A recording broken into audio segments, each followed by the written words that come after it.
as you join us here at the Pit, Bauxite High School, as Star Spangled Banner has just concluded, courtesy of the Bauxite Minor Band. We wish you a pleasant good evening, everybody. Trip Keeter, Jackson Braswell.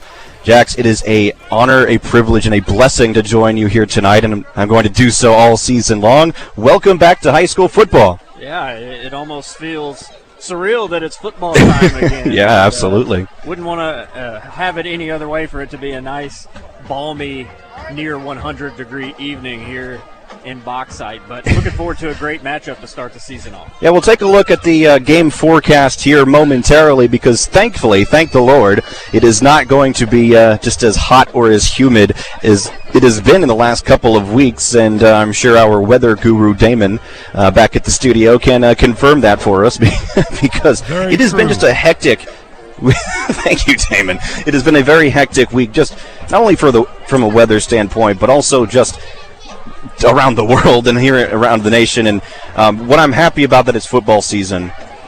Football gives us a break. Football is, to a lot of people, including us, it is more than a game. It is a break from the stresses of real life. It is a reason for us to basically forget about our cares, forget about that homework for a little bit, or all those adult responsibilities that we have. We get to enjoy a football game for the next two and a half hours here at the Pit. And I mean, we're going to blink and it's going to be over soon enough. We haven't even kicked off yet. Yeah, and it just means it's a good time of year again, and this is just the beginning. High school football in the state of Arkansas has always been great, and this is a great rivalry tonight between Bauxite and Glen Rose. Tension should be high, and looking forward to seeing who comes out on top. Yeah, very familiar with, both of us are familiar with at least one of these teams tonight, as you got to see Glen Rose take action last season. I got to watch Bauxite in the second round playoffs in 4A action, and I believe 4A has the longest playoff out of all the classifications here in the AAA, as that was only the second round, not even close to the quarterfinals yet. So I mean, it was a gauntlet last year. Bauxite season ending last year in the third round, the quarterfinal at Stuttgart. So they're a very physical ball club here, Jax, and they're going to really want to pound Glen Rose tonight. Yeah, and it's also a battle between two dual-threat quarterbacks. You know, Glen Rose has got Gage Hood coming back after last year, threw for 2,400 yards and 28 touchdowns, rushed for 842 yards.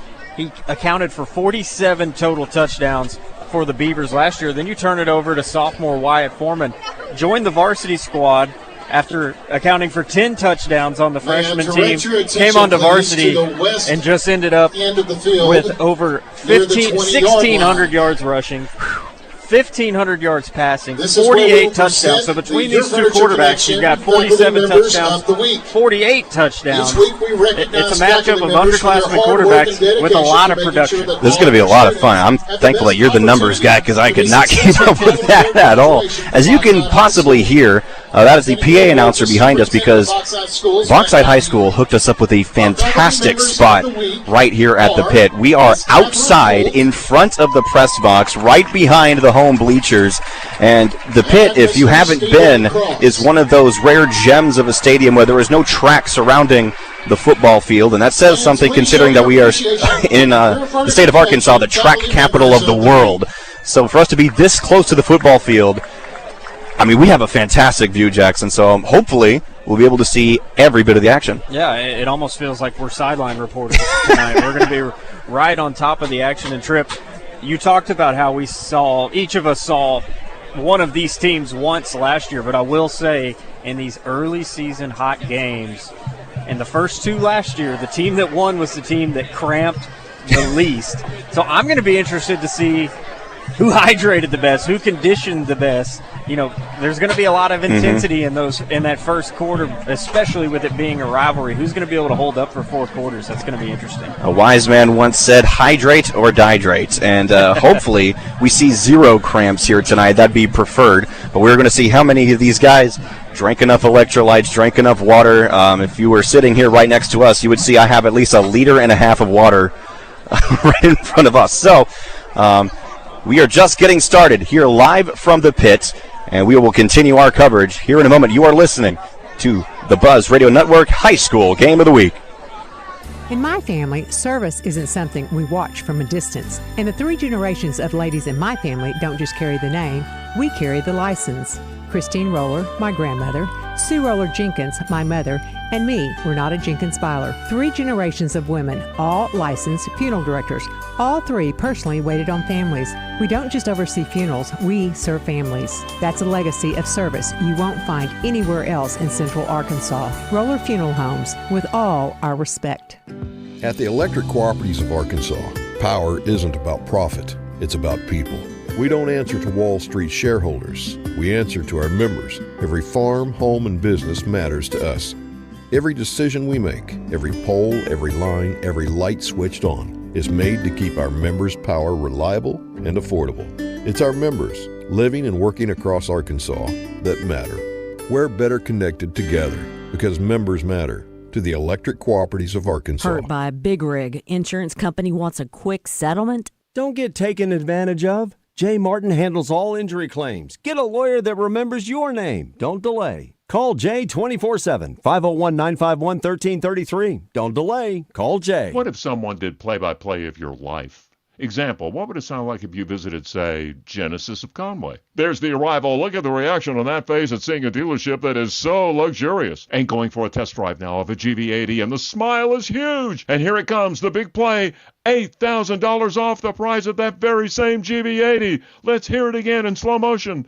$8,000 off. Winner, Genesis of Conway. The future of luxury today. Now through September 26th at Honda of Russellville. Come in and register to win a brand new 2026 Honda HR Forest Edition 4-Tracks Foreman 4x4. Long travel suspension built to tackle every job and every trail. Find out more at HondaofRussellville.com. Good afternoon, as Randy Rainwater would say. Trip Keeter, Jackson Braswell here live from the pit in Bauxite, Arkansas, here at the heart of Saline County. Jackson, let's take a look at some players to watch as the coin toss takes place on the field right now. Well, we talked about the 2 quarterbacks, Gage Hood for Glen Rose, Wyatt Foreman for Bauxite. Both of those guys coming off of very productive seasons. Both can run the football as well as pass it. Hood, nearly a 1,000-yard rusher at the quarterback position. Foreman, nearly a 2,000-yard rusher at the quarterback position, and didn't play the first 2 games. Just talking to the athletic director, he mentioned he's similar to a Johnny Manziel type. Wyatt Foreman is. If he gets you in a phone booth, he's pretty much impossible to tackle. But one name I'm looking at on this Bauxite side is Caden Metzger. He took over as a primary running back last year, rushed for 864 yards, 6 touchdowns.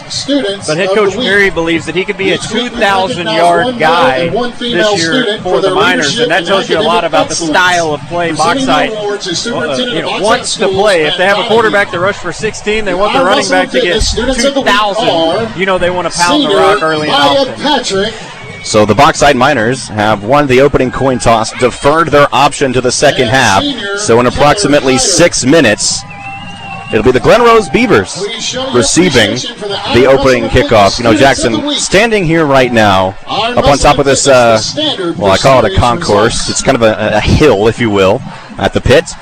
You can already feel the energy in the air, not just here in Bauxite, but around the state. We are so blessed that football, and as you mentioned earlier, we're blessed that football is back, but this quick, it only seems like yesterday we were just finishing baseball season, softball season, soccer season, and then the summer rolls around, boom, bam, pow. Yeah, speak for yourself, Tripp. It feels like it's been forever. Once football season's over, it's waiting until the next football season. It's sort of the same. Well, I guess I am speaking for myself. I apologize for that. The Glen Rose Beavers are making their way onto the field early, charging behind a group of team-colored flags. There's a pretty good crowd here tonight. A lot of red on that opposite side of the field, Jackson. We mentioned how much of this game is a rivalry. It's a rivalry game, and we're about 10 minutes away from another rivalry game here in Saline County.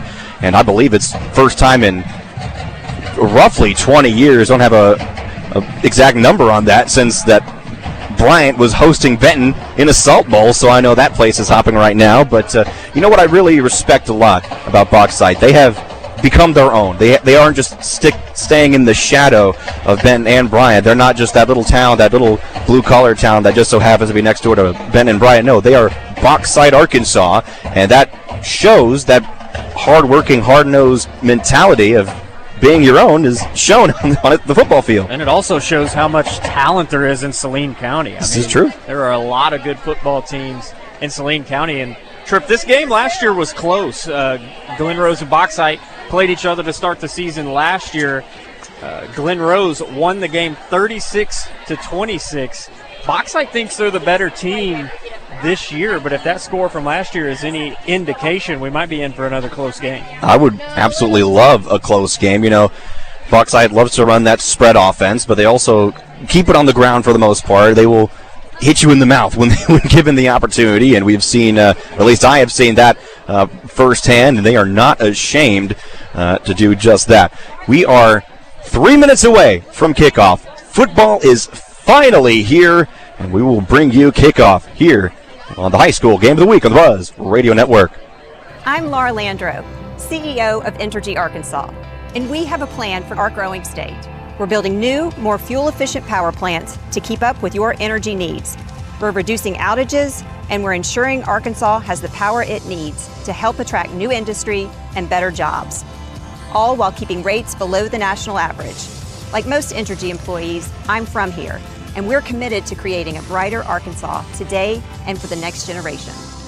Your school, your town, your chance to come out on top. The Elan DK Hometown Showdown is on. Take on challenges, earn points for your high school, and rally your community to climb the leaderboard.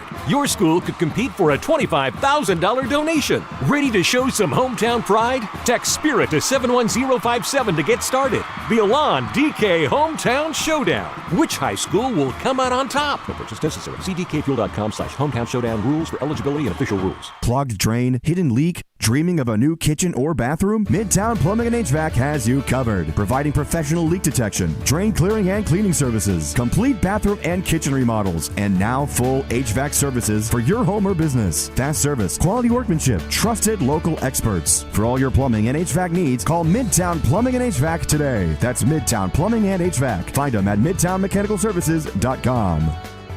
Yeah, I know it's still summertime, and it's hot. But if you're wanting to beat the heat, may I suggest your local Family Market store? Because with your Family Market Rewards card, you can save 5 cents per gallon with the purchase of a large fountain drink, tea, or lemonade. Or if you need to get your morning started, it's also 5 cents off with a large community coffee. So remember to always use your rewards card inside any Family Market store and save money, including outside at the pumps. And all this can only be found at Family Market, including the newest one on Albert Pike Road in Hot Springs. World champion of what? 103.7 The Buzz, your world champions of sports radio. Don't get me wrong. KABZ Little Rock.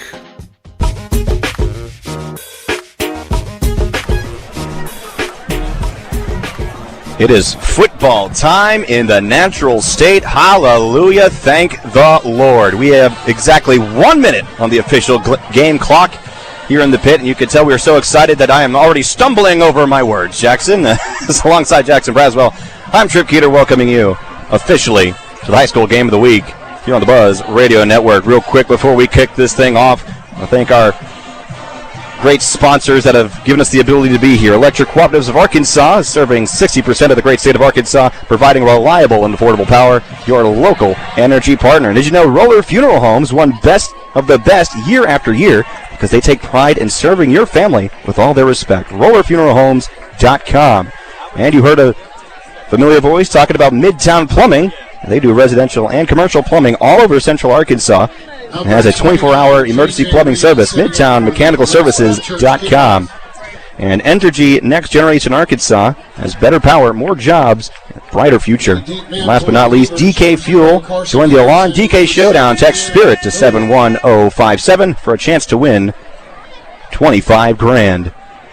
With that being said, J.J. Reed has the ball teed up for Bauxite. The Miners kicking from left to right on your radio dial. Raises up his hand, approaches the football. And happy football season. We were underway. The Glen Rose Beavers quickly receiving that very short opening kickoff, Jackson, as a It landed right there on their own 41-yard line, so a good field possession to start the game for the Beavs. Yeah, it looked like a little onside kick action. I hope it was an onside kick. Trip, we'll say that it was, but right there, Cooper Beals able to fall on the football. And like you said, great field position for the Beavers and senior quarterback Gage Hood to start the season against the Miners. Gage Hood leading his offense out into the field. 1st and 10 for the first play from scrimmage of the 2026 campaign. Single receivers on either side. They're here on the near hash. Offense moving right to left on your radio dial. Hood takes the snap, instantly looking for an out route to the right side. Incomplete. He was looking for Leighton Baldwin. Might have pulled the trigger a bit too quick there, Jackson. 2nd down. Yeah, that looked like a little bit of nerves. That's supposed to be just an easy pass out to the flat to kind of get the game started. And like you said, he got rid of it pretty quick and fired it way in front of his receiver to set up 2nd and 10. So 2nd down for the left hash. Beavers lining up in the gun. Bring a man in motion towards the right side. Now a toss towards the right. Run for about 5 yards, make it about 6. It's Darren Bowdle on the toss to the right side. Will bring up 3rd down at about 4. Yeah, Bowdle, a big back, senior 6'1", 170 pounds, was able to fight through a couple of tough tackles and pick up 6 yards on 2nd down to set up a manageable 3rd and 4. Ball on the right hash now of the 47-yard line at their own 47. Glen Rose with the football, wearing their red lids, white road jerseys, and red trim and numerals. And now a stoppage on the play, as they're going to have Darren Bowdle, the man who just ran the ball, will jog off the field, and he'll be replaced by Gavin Quantz. Don't know if a helmet popped off or if he maybe has a little blood on the uniform or something. But he's reaching down there on his near his socks, so maybe. We'll see. Gage Hood in the shotgun, running back to his left. He's going to fake the touch pass and try to run it up the middle, and he breaks the line of scrimmage. Gets it about the 50-yard line, but he had to be at the Bauxite 49 to move the chains. It's going to be 4th down and 1. Brought down to number 53, Hudson Wilson. Good defense there by the Bauxite Miners, keeping them short of the line to gain, as the PA announcer took the words right from my mouth before I could say it. That was a physical run from Hood because the Miners had a couple of defenders in the backfield. It looked like it was going to be a play for a loss, but he was able to fight forward and make it a 4th and very short. Nothing like going forward on 4th down on the first drive of the season. They're going to go for it right from midfield. A miscommunication on the handoff, and Bauxite surrounds them. The Miners with a big-time stop. There are at least 3 of them back there. Elijah Perry was one of them. It was Caden Sprague. Keegan Roberts was back there as well. Turnover on downs. Bauxite football in Beaver territory. So they don't have to breach the dam that soon.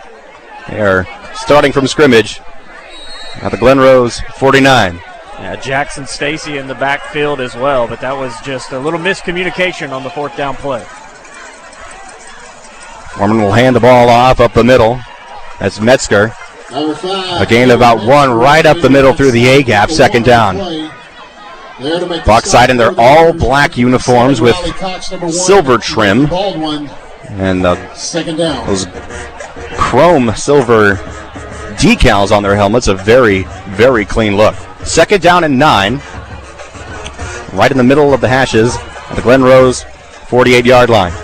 Handoff up the middle once again. It's a good cut. Offensive line trying to work for it, but he's only going to gain about 2 more yards. That was Metzger again. Number 5, Caden Metzger on the carry. It'll be 3rd down. Gains a couple on the play. And 7 after the 2-yard gain. Initial contact for Glen Rose, number 6. That was a good Peyton physical Swayze. tackle by the quarterback, Gage Hood. Got into the backfield, and a lot of Beavers rallying around the football early and doing some good team tackling. Gotta love high school football. The quarterback also playing safety. Yeah. So Foreman alone in the backfield, has trips to his right. Takes the snap. He's going to run it himself, looking towards the left side. Tries to spin away at the 45. The Beavers corralling him just shy of the 40-yard line. They'll mark the ball at what looks like the 43. I thought he was a lot closer to the 40 than that. It's going to be 4th and 4 for Bauxite, and they're also going to go for it here, it looks like. So Foreman in the gun. Kylan Jenkins is wing back. They bring a man in motion from right to left. I'll roll out to the right side. He's going to jump past it like Tim Tebow, and it's complete to the 30-yard line, lowering his shoulder, still on his feet, trying to get away. They finally bring him down at the 27-yard line. Number 6 wide, Foreman complete to number 2, Gunnar Morris. Gunnar Morris. Bauxite Miners. That almost looked like a Derek Jeter jump throw from shortstop more than it did a Tim Tebow on the run. Carson Matthews got up and was able to connect with Morris. New set of downs for Bauxite after converting on 4th down. Screen pass to the right side, nothing doing. Only going to gain about 2 yards down to the 25-yard line. It was Carter Ballard on the reception. 2nd down to the right hash. Carter Ballard, a guy who's 6'5", didn't play football last year, just a basketball player, but decided he was going to go out for wide receiver this year and finding some playing time early. Thought that name was familiar. Foreman, QB keeper up the middle. Spins away as he crosses the line of scrimmage, crossing the 20-yard line down to about the 19. It'll bring up 3rd down and 1. And the Miners are running a hurry-up offense here on 3rd down and short. Metzger, the wingback, in the gun. Foreman will take the snap. Man, he is running over almost every single Beaver. Ball pops out, and Glen Rose recovers it at their own 15-yard line. A huge defensive stop, a mishap by Bauxite as they were what looked like they were running away with momentum, Jackson. Just like that, losing their opportunity. And it's pretty normal to see in the first game of the year. Not a lot of clean play. We'll see if these teams can settle in, but right there, Foreman just trying to fight for extra yardage and got the ball knocked out right at the last second. Glen Rose taking over. Gage Hood will stay on the field. That quarterback alone in the backfield. He has 2 receivers on each side, and now a flag as soon as he takes the snap is going to be a false start against the Beavers. There's a sling chiropractic penalty marker on the field. I'll back him up 5 more yards to their own 10 on the left hash. Start is a call against the offense, remains 1st down. 1st and 15 now for Glen Rose. Sun setting to our left beyond the trees, very picturesque. But the issue is for Glen Rose, they're in the part of the field where there is no shade, so the sun is in their eyes right now. Hood under center this time. Going to hand it off up the middle to his running back. Spins away, gains about 5 yards, make it 6 or 7. That was Carson Harrison on the carry. 2nd down and about 7. Harrison, the smaller back of the two, 5'9", 163, but hit the hole hard there and able to pick up a nice gain on 1st down. You know, Tripp, just looking at both of these teams early on both sides of the ball at the line of scrimmage, pretty big teams for a 4A school and a 3A school. They got some size. Glen Rose in the eye now with Gage Hood under center, but a flag comes flying from the white hat in the backfield. This one might be coming back, and it is a false start once again on Glen Rose. More so an illegal procedure as possibly an illegal shift. Yeah, Coach Weatherford not going to be happy after the quick change. You get the turnover, and then 2 false start penalties going the wrong direction after your defense makes a big play. I'll back them up to 2nd down and 13 from their own. I believe that's the 13. Hood hands it off to his running back in the gun once again. He has swarmed the backfield back to his own 10-yard line. Carson Harrison had nowhere to go. Elijah Perry, one of the Miners, swarming him in the back. Elijah Perry actually was the quarterback 2 seasons prior before Wyatt Foreman came in. He's the son of head coach Perry, and he looks like a linebacker. He's got great size, but I watched him in pregames throw the football, and he could spin it a little bit for being a big guy. 3rd down. They still mark it as 3rd and 13. Hood has to scramble away, losing time in the pocket, and he's sacked at his own 5-yard line. The Miners got back there to him. Number 4, Gage Hood is sacked by number Hudson 3, Wilson. Wilson. The Bauxite Miner, the edge rusher, It will be 4th bringing him down at the 5-yard line. 4th and forever now for Glen Rose. And now the Beavers are going to punt it away. And that's Gage Hood, also the punter, deep in his own end zone. He's in the shadow, well, lack thereof, of his own goal post. Nice stand there by the Bauxite defense after Number 4, a turnover. Gage Hood setting up for the Grace Glen Rose Point losing Church time on the punt. play clock, only 3 seconds, 2 seconds. There's the snap, good hold, and the punt is away. Austin Hastings is back deep to return. He will return it off the bounce. Hastings on the far sideline to the 30, the 35, and that's where Glen Rose, I beg your pardon, will bring him down. For the Miners. And now the Bauxite Miners looking to bounce back from the turnover in their previous drive. Number 23, Ace Best, and number 7, Defensive Dan Bowden. football game so far here in the first It'll be quarter. 1st and 10, That's the first Bauxite offensive from the possession 25-yard we've seen line. where there wasn't a turnover, though. So right away, you got to be pretty psyched, Trip. At least we didn't have a turnover. Wyatt Foreman, we say once again, the sophomore quarterback for the Bauxite Miners. Caden Metzger is his running back, lining up in shotgun. 1st and 10 from the Glen Rose 25-yard line on the left hash. And off to Metzger. He's going to try to push it up the middle. He's going to gain only about 3 yards, and we have a Number 5, offensive lineman who nearly lost his helmet, and he was throwing his hands up as if there was possible hands to the face. Going to be 2nd down and 8 for Bauxite. Bauxite trying to establish the run early, not getting a ton of push up front. 2nd down and 8. Defense. Foreman alone to the backfield, trips to the right. He's going to hand it off on the jet sweep, moving to the right side, and he is met at the 25-yard line. That was Carter Ballard on the attempted jet sweep, but he's going to lose 2 more yards. He's back at the 25-yard line. It'll be 3rd and 10. Great job by the Glen Rose defense. Had a little bit of a lane to cut it upfield, but tried to take it all the way to the sideline. Good job by Glen Rose of setting the edge. 3rd and 10 from the right hash now. Foreman's going to throw it, rolling out to his left side. Has a man right in front of him. He's looking deep towards the end zone. A wobbly duck. Caught in the end zone. Touchdown, Bauxite. Carter Ballard draws first blood for the Bauxite Miners. And that's their first score of the 2026 campaign. And my, oh my, it's a bit of a flat-footed throw there, Jackson, but a great catch by Ballard, putting an exclamation point on that highlight. Well, it wasn't the most beautiful throw, but it was a dot. Yes, it was. Perfectly placed in the back corner of the end zone, and the former basketball player, current basketball player, but first year playing football, comes up with a nice catch for the first touchdown of the season. Here's J.J. Reed. The PAT attempt, good snap, good hold. Kick is a little bit low, but still straight down the middle.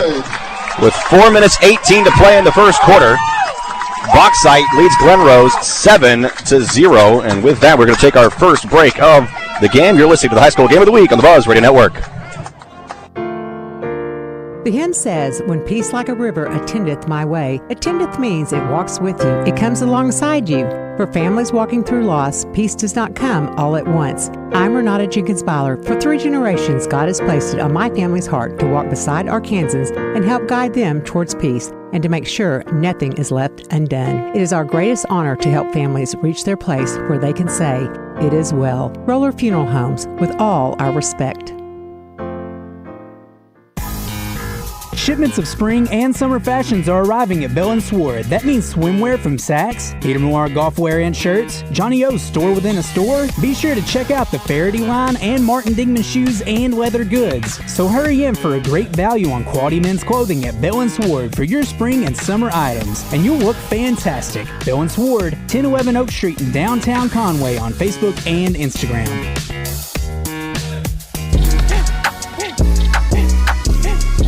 Well, during the break, another squib kick by the Bauxite Miners.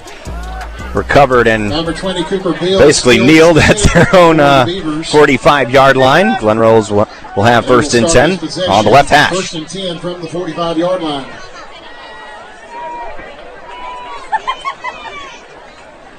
Gage Hood in the gun, has a man in motion. That's a tight end. He's going to hand it off to Harrison. Harrison has a lane down the left side here on the near sidelines. It spins away, and he's dropped at the Bauxite 41-yard line. That'll move the chains. Yeah, and that time Hood gives the ball to Harrison. He could have kept it himself as well. A ton of room around the left side and a big gain on first down. Ball now at the Bauxite 43-yard line. Trips to the right side. Hood is going to throw it. Has a little bit of time, losing it from the edge rushers. Has to scramble to his near side, tossing it up near the sideline, and is somehow caught, but they say it's incomplete. He was out of bounds. He tried to tiptoe it, Jackson. He still came down with the football, but unfortunately for him, he was out of bounds, as that would have been an incredible catch. And a lot of hand fighting over there on the sidelines, a physical play, and it was a great job by Connor Youngman to come down with football, but just out of bounds. It's now 2nd and 10. Ball still on the left hash right here in front of us. We have a great view of the field. A man in motion. Hood's going to hand it off to him. He crosses the 40 to the 35, now to the 30. First down, Glen Rose, but a flag right after the play. This one might be coming back for a hold. If it's a flag for a hold, it was very late. Very. The play was a good 15, 20 yards in front of the referee there, but I have to check and see what the flag is. Waiting the signal here by the white hat.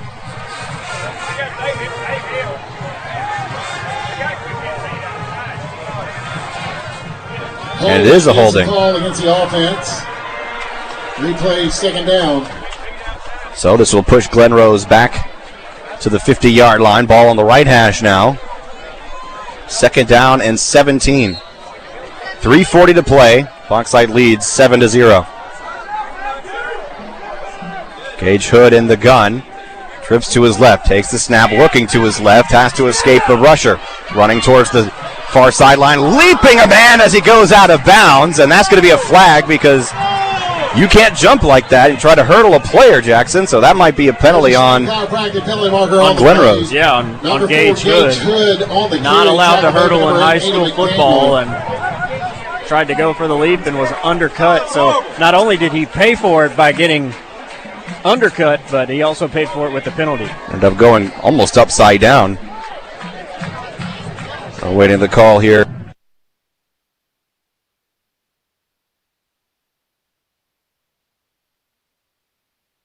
So the call is against Glen Rose. Replay 2nd down. And it was illegal procedure due to that hurdle, and that's going to put the ball back at their own 35-yard line. It's going to be 2nd down and forever. 31. 2nd and 31.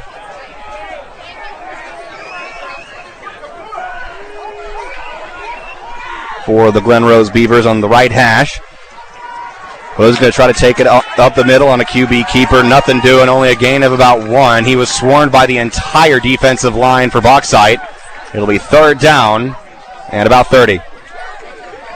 Number 4, Gage Hood. Bauxite doing a great job of rallying to the football. A number of tacklers, as you said, and Glen Rose is not able to get out of their own way here on this drive. They're running the football effectively, but another couple of penalties are backing them up.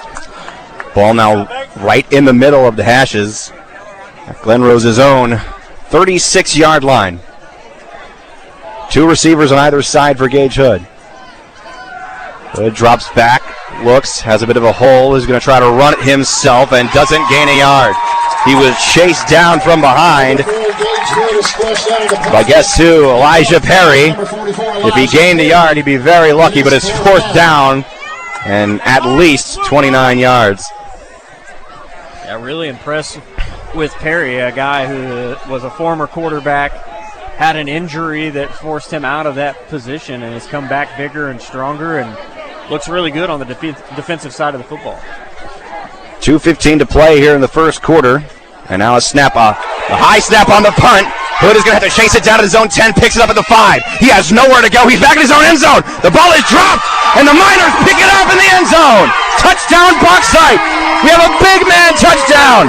Keegan and Roberts, the defensive lineman, scores a touchdown, and flags come flying late after the play. I think the Miners got a little bit too excited there, Jackson.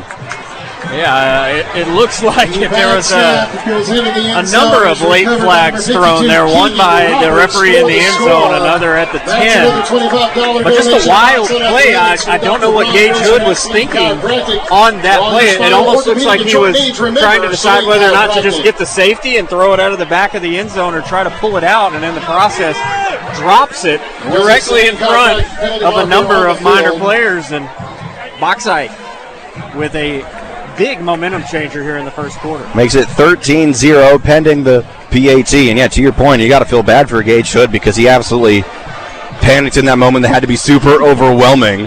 And now here he is still on the field on defense to defend this extra point. And the penalty. Is good. The penalty occurs after the play.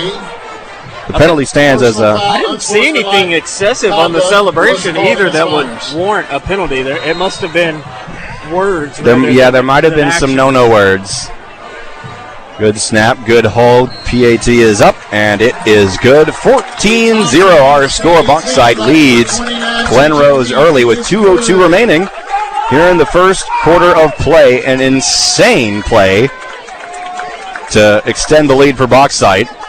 And Tripp, the great thing about high school football is almost every week you see something you've never seen before.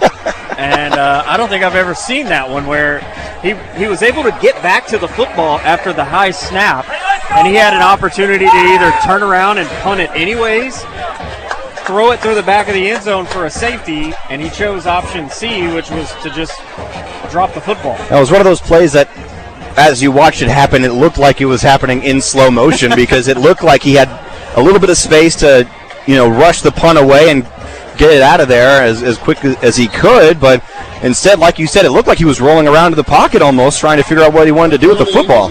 And now Bauxite, after that excessive celebration penalty, we'll call it, they're kicking it off from their own 25-yard line. J. Reed setting up for the Grace Point Church kickoff. Deep for the Beavers, number 0, Carson Harrison, number 7. J. Reed, the kicker for Bauxite. Let's see if he can boot this ball away. It's going to be an onside kick. Flag comes flying. There's a sling chiropractic penalty marker. And that might have called the kickoff dead.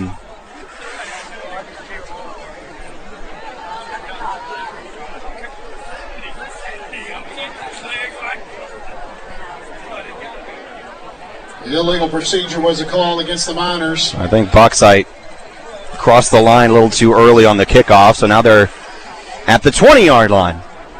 5-yard penalty. Let's hope they don't make it to the end zone. Retry the kickoff. Clock still remains at 2:02. Can we expect another onside kick here? J. Reed. Still a high kick. It is going to be returned from the 46-yard line. So 50 to the 45 in Bauxite territory. That was Darren Battle on the return for Glen Rose. And the Beavers will start 1st and 10 in Bauxite territory. Yeah, apologies on the pronunciation of Battle. It's obviously spelled different on our sheet. And at the high school level, you're not afforded a pronunciation guide. Especially in the lower levels of Arkansas high school. What's a pronunciation guy? Yeah, and so sometimes it's good for someone to come and bring it to our attention. And so, sorry, Mr. Battle, we will have your name right the rest of the football game. Ball on the left hash at the Bauxite 45-yard line. Gage Hood at quarterback. Harrison is running back. They'll give it to Harrison, running to the right side, trying to cut up and cannot even cross the line of scrimmage. And that's where Bauxite will swarm him as Hudson Wilson, number 0, Carson, one of the Miners, there to make the stop. 2nd down. On the play. A minute 40 and counting. 14-0. Bauxite leads. Wilson and number 52, Keegan Roberts. Ball now at the right hash. 2nd down and 10 at the Miners' 45-yard line. Hood and Harrison in the gun. Hood, play action, throwing deep, looking for it all, and it is caught at the 10-yard line, tackled down at the 5. What a catch in stride by Connor Youngman. That was a sky pass, Jackson, and somehow he brought it down. Yeah, and he was practically uncovered. He was running free down the field. It took a little bit for Hood to see him, and by the time he let it go, Youngman was just waiting on the football to get there and was able to make a catch with a Bauxite defender on his shoulder. Great throw from Hood. And just like that, Glen Rose has first and goal from the Bauxite 6, but it's going to be a timeout by Bauxite, their first charge timeout of the half. Man, what an insane first quarter that we've seen so far. Our first timeout of the first quarter comes from Bauxite after the big play, and yeah, it's been an interesting first quarter. Glen Rose hurting themselves with turnovers and penalties, already with 4 penalties in the first quarter, 2 turnovers, one of those resulting in a touchdown, but they've had moments offensively where they've run the football well. There you see the deep pass from Gage Hood. We know they're capable offensively. Bauxite's just done a good job being the cleaner team in the first quarter. I think what it comes down to as well, you mentioned the size of these two teams. Bauxite right now is the larger team, at least in the trenches. Their defensive line is absolutely huge, and they're fast too. They've been giving Gage Hood all sorts of problems here in the first quarter. So now the Beavers have first and goal from the Bauxite 6-yard line, ball in the left hash. Hood under center in the I formation.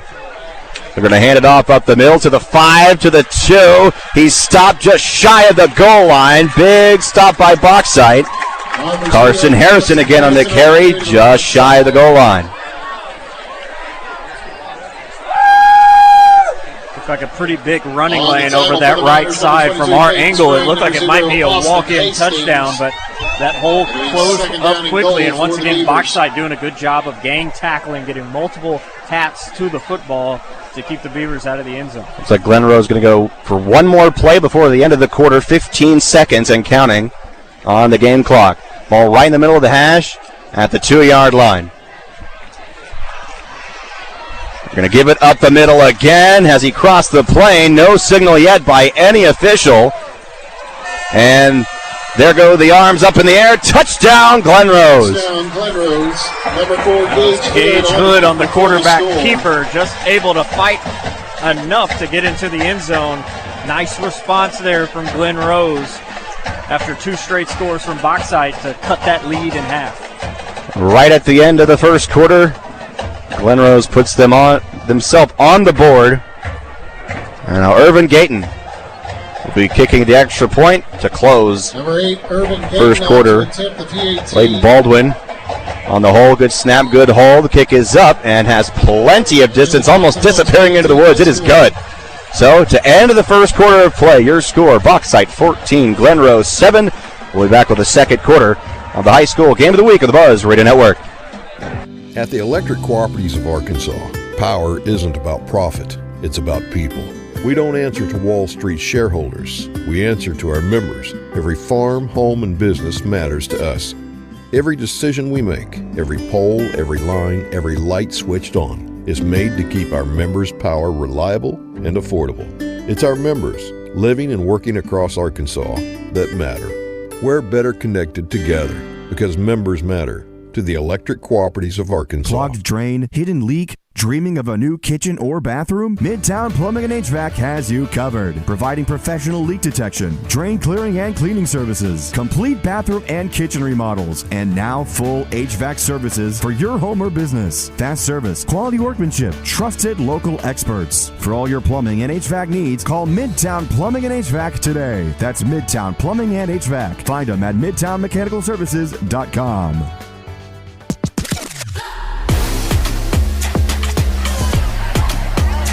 Trip Keeter, Jackson Braswell here at the pit in Bauxite as the hometown Miners lead the Glen Rose Beavers 14-7 as we begin the second quarter of play. Glen Rose just now scoring to end the first quarter, and now here they are kicking it off from 40-yard line of the left hash. Gayton, the kicker, boots it away, and that one's going to go out of bounds. A illegal procedure penalty against the Beavers will give Bauxite decent field position to start this next drive. Yeah, and you wonder with the short kicks anyways, a kick out of bounds. No, really, no harm, no foul. No. It's about the same either way. That's an excellent point, Jackson. And see where they spot the ball. Normally it's around the 40-yard line. They might make them re-kick. Looks like they're going to make them re-kick. And they are.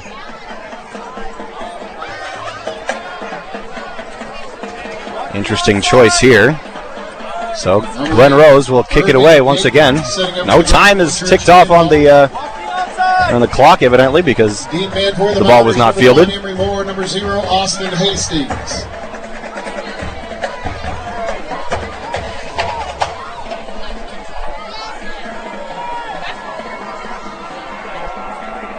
Austin Hastings, the return man, back deep, as well as Emery Moore.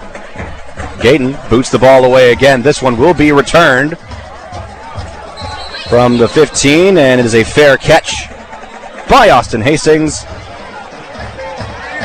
A smart decision there by Bauxite. Well, I guess. I mean, it's interesting. You don't take the ball at the 40 after the kick out of bounds, but you want a fair catch and get it to the 25 on a very returnable football. So, really, I don't know that it was a smart decision. It was a 15-yard loss. Well, it's a smart decision in terms of not fumbling. Maybe. Not fumbling, getting a fair catch, not risking getting hurt on the return. It's football, Trev. Come on.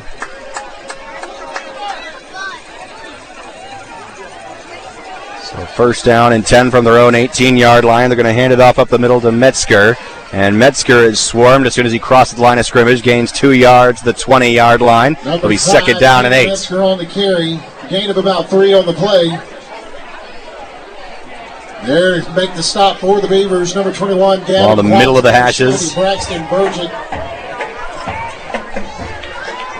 And now Foreman will be alone in the backfield with two receivers to his right, make it 3. And one receiver alone on the near side. He's going to run it to his left side. He breaks away. Across the 40, across midfield. There he goes. Wyatt Foreman. Goodbye. Touchdown, Bauxite. An 82-yard touchdown for the Bauxite Miners. The QB keeper going untouched to the end zone. That was just a quarterback power around the left side. And once he got past the line of scrimmage, there was no one in sight. I'm not sure if there was anyone in sight. They would have caught Wyatt Foreman anyways. He was flying down the sidelines. A big-time touchdown for the sophomore. I mean, you blink, and all of a sudden, there he is at the 20-yard line and crossing the plane for a touchdown. And Bauxite extending their lead. Not even a minute in to the second quarter.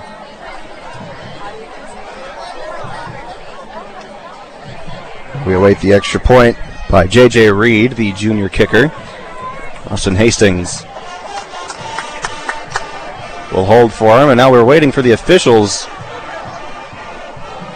in the backfield. I think they have a sideline warning.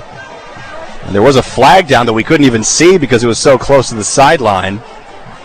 And I guess the Bauxite sideline got a bit too excited there to see their quarterback running 100 miles an hour. Foul called against Bauxite. The touchdown will stand.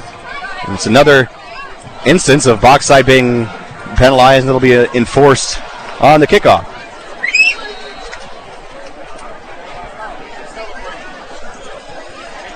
Good snap, good hold. Beaver almost got in front of him, but the kick is good. 21-7.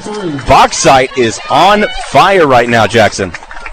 They are. A big explosive play there from Wyatt Foreman, and the only thing about that is that your defense has to go back onto the field after a long drive by Glen Rose. But we talked about the heat early in the game. The sun's gone down now. It's really cooled off and turned into a nice evening here for game one of the Arkansas high school football season. Yep, the blessing of the many trees surrounding the pit, the football field here, completely shaded now, as we are only a few minutes left from sunset officially. And my goodness, what great weather, as you mentioned. I mean, it could have easily been 100 degrees at kickoff, and it feels fantastic right now. A light breeze coming in. It feels just as comfortable as August football could possibly be. The trip you talked about penalties. Glen Rose with 5 in the first half so far. Bauxite with 2, but both of those penalties are excessive celebration penalties. So as far as like in between the lines, regular gameplay, they're playing clean football. Now we got to work on what do we do after we score. Kick is away by J.J. Reed. This one will be returned from the 32-yard line. It's Harrison crossing the 45 to the 50 to the Bauxite 45. And Bauxite fans are saying that his knee was down, and it was at Glen Rose's own 45-yard line, making the 44. As it looked like he kneeled down after being tripped up, no pun intended, and ran away almost for a decent gain, but still good field possession for Glen Rose here on this next drive. Yeah, back judge was the only one who saw it. Yeah. Everyone else on the field was spotting the ball about 20 yards ahead, but that was a great catch there by the referees because his knee definitely did touch down at their own 44-yard line. 11:07 here in the second quarter, 21-7. Bauxite leads Glen Rose. If you're just joining us, 44-yard line. It'll be 1st and 10, Glen Rose. So they spot the ball down at Glen Rose's own 44-yard line in between the hashes. Glen Rose now moving left to right on your radio dial. Dual receivers on either side. Gage Hood alone in the backfield. He'll take the snap, look to throw. Losing time quickly, trying to run up the A-gap. And his offensive line giving him no favors as he's wrapped up by the ankle. Slips away. Did he not hear the whistle? Now he slammed down at the 50-yard line after the whistle, but that whistle might have been blown mid-tackle, Jackson, as the Bauxite fans protesting quickly. Yeah, that should not be a penalty flag because Gage Hood got back up and took off running. And that was after the whistle as well. Like I said, I don't think Gage heard the whistle. He thought the play was still live. And so he ran an extra 5 yards to the 50-yard line. That's where he was tackled. And now every single, or at least 4 out of the 5 officials meeting at midfield to discuss what happened, because what do you call that?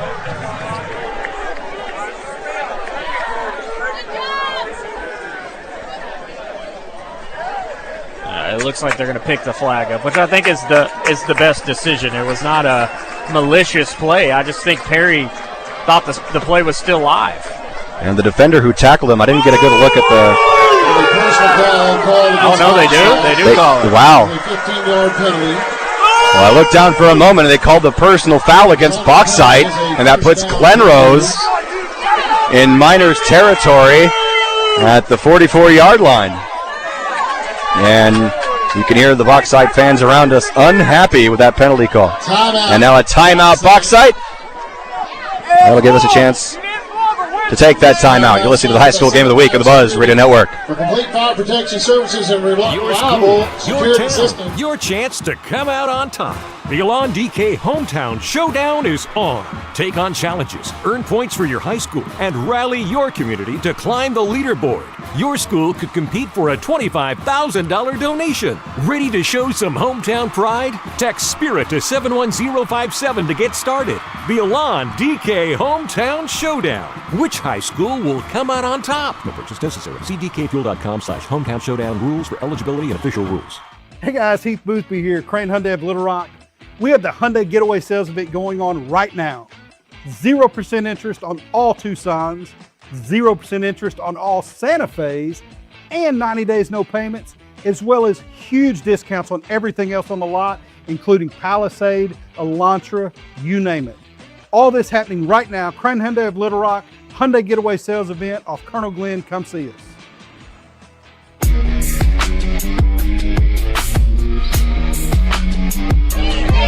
Trip Keeter and Jackson Braswell here after the timeout. 10:49 remaining in the second quarter. Bauxite leads Glen Rose 21-7 after a unsportsmanlike call against Bauxite. Glen Rose has the ball in Miners territory at the 44-yard line of the right hash. A hand off to the left side. Harrison swarmed in the backfield but gets away, crosses the line of scrimmage to the 40 to about the 40, make it the 38-yard line, I beg your pardon. A little bit extra physicality on this field right now, Jackson, as evidently the Miners a bit frustrated about that previous penalty, and hopefully they will keep their heads cool. But it is second down and about 3 now.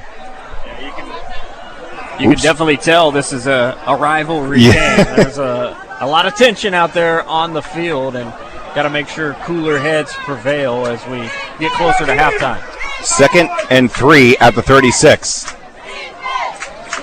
Hood in the gun. He's going to hand off to Harrison again, up the middle. Gets the first down and then some to about the 32, making the 31-yard line. An extra shove late after the play. Bauxite's Keegan Roberts was shoved by, couldn't see who that was for Glen Rose. Might have been William Stevens. I think it was or Chase Milroy. It might have been Milroy.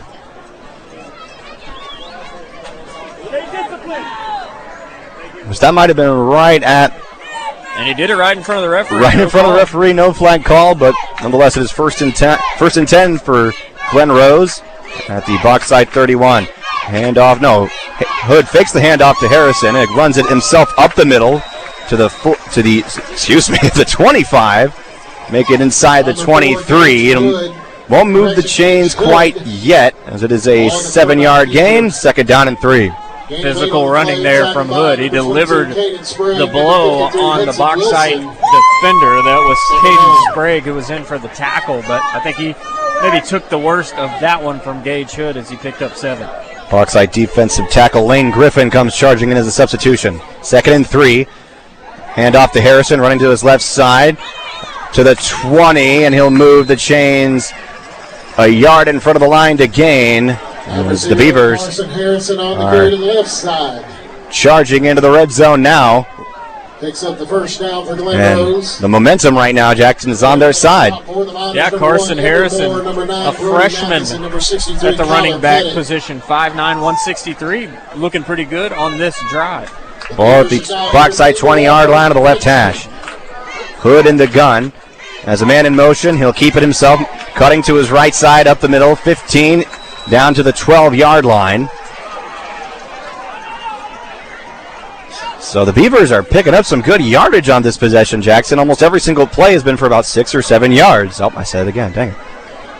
6 or 7 yards. Yeah, that was a... See, I'm old enough now where I understand the 6-7 thing, but it's not a joke to me. So I won't even pick it up on it. Handoff up the middle to Harrison. He gets to the 10-yard line, and that'll move the chains again for Glen Rose. It'll be first and goal now.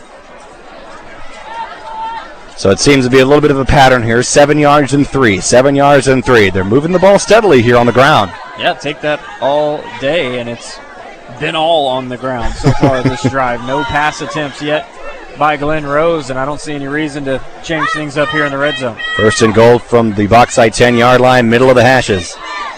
Touch pass to Battle, but a false start penalty will move Glen Rose back 5 more yards. So that'll put them at the 15-yard line instead of the 10. Well, there's a momentum, not necessarily stopper, but maybe roadblock there for the moment for Glen Rose. They're still here in the red zone. A dam, you might say? Well, I already made that joke once. Oh, yeah, I didn't hear it. I mean, if they're going to be the Beavers all night, you might as well keep making. And now timeout. Glen Rose, as Steve Kenner came charging out of the field. He was not liking what his offense was showing at the moment, and he got that timeout out right as the center was touching the ball, so he was stopping before they even started there. I think that was a good timeout. After the penalty, it still looked like there was a little confusion in the motion. We've already seen what a confused play looks like from Glen Rose already. They went for it on 4th down on their first drive, and not everyone was on the same page. It resulted in a turnover on downs, and this is a critical area. You're in the red zone. You've had a really successful drive. The Beavers need a touchdown in the worst way. The Electric Cooperative of Arkansas is serving 60% of the great state of Arkansas, providing reliable and affordable power, your local energy partner. Must be powering the lights here in the pit, because if you look at them, these are very old lights, but they're still shining bright here in Bauxite. I love those old-fashioned stadium lights. As a lot of schools now are switching over to the LEDs that can do strobe and change colors of every single color of the rainbow. I like that Bauxite is keeping it classic here. There's even a light or two that it's completely out.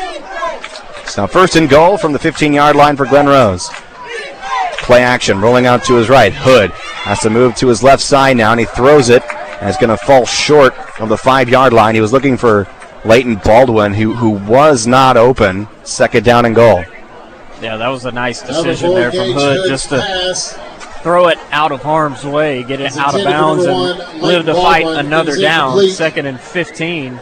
On the coverage for the Mounters, number 1, Emory Moore. I wouldn't be surprised if we see the ball on the ground here once again on 2nd down, even though it's 2nd and long. All of your effectiveness in this game so far has been running the football. And as soon as that penalty came, they seemed to stop trying to run the ball, and now are stuck 15 yards from the end zone. Hood brings a man in motion, a low snap. He's going to hand it off to Harrison. Harrison has nowhere to go. He is stuffed 2 yards behind the line of scrimmage. Holy cow. Aiden McDaniel was one of the first Miners back there to stop him. And that'll bring up Jackson Stacy back there as well. He's been involved in quite a few plays so far. I got to start giving him more credit. Yeah.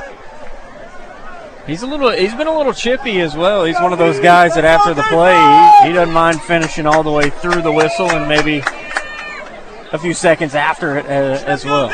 2 more chances to score here for Glen Rose. However, they haven't gained a yard since it was 1st and goal. Now it's 3rd and goal from 17 yards out. And now a quick timeout before the play clock expires, as they got the snap away after the clock hit 0. So a quick timeout call by Coach Kenner. 2 timeouts used on this drive, 2 penalties on this drive. So as smoothly as things were operating early on, they've kind of come to a screeching halt here in the red zone. So now, Jackson, if you're Glen Rose, we might have jinxed them. The old commentator's jinx strikes again, because we were talking about that momentum, because every other play they kept it on the ground. They were powering it up the middle, 7 yards and then 3, 7 yards and 3, eating up chunks of yardage, and now as soon as they reach the 10, they can't seem to gain a yard. So what would you do if you're Glen Rose? I mean, you have to throw the football here on 3rd and 17, or spread it out and give Gage Hood a chance to run it. I mean, he's a very capable passer. He threw for nearly 2,500 yards last year, had 28 touchdowns. Bauxite's done a good job in the secondary, but got to put the ball in your leader's hands here and see if he can make a play. So now we have 3rd down and goal from the 17-yard line. Glen Rose in a shotgun set. Harrison the wingback. Hood takes the snap, rolling out to his right. Fires looking high, and is too tall for Baldwin. He was going to bring the ball down if it was low enough at the 5-yard line, so they still would have had some yardage to work with, but it's incomplete. It'll be 4th down, but a flag is down at the line of scrimmage. Number 0, Austin Hastings. Number 24, Ethan Kelly. I'm not going to make any assumption of what this penalty could be. Not yet a signal by the white hat, as we anticipate that. Yeah, they're not in any hurry to let us know either. But they're moving it forward, so it's got to be on Bauxite. Personal foul face mask against Bauxite. That is a call that we absolutely did not see. It must have happened back in the trenches.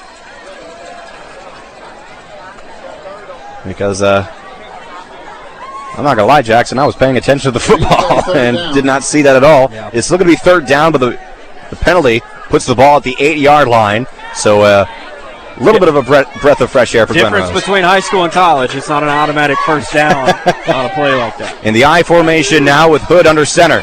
Takes the snap. He's going to hand it off to Harrison. Harrison to the 5, and that's where he's brought down. It'll be 4th down and 5 after about a 3-yard gain. Number 0, Carson Harrison on the carry. Huge play coming up. I mean, this fourth down in the first half is going to dictate the momentum of the rest of the game. If Bauxite can make a stand here, you got to feel pretty good if you're a Miner fan. Let's go, defense! Both teams only have one timeout left here in the half. 6:10 remaining here in the second quarter. 21-7 Bauxite leads. The Beavers looking to bite into that lead. Hood takes the snap, hands it off. It's going to be a double reverse. A look, cutting up to the 5, to the 2, to the 1. Is he in there? Touchdown, Glen Rose. He crossed the plane as he goes down. Jonathan Van on the double reverse for the Glen Rose Beavers. And they are not giving up yet, Jackson. Still a ball game to be played here. Still the second quarter, just under 6 minutes of play. And Glen Rose has not died yet after those mistakes.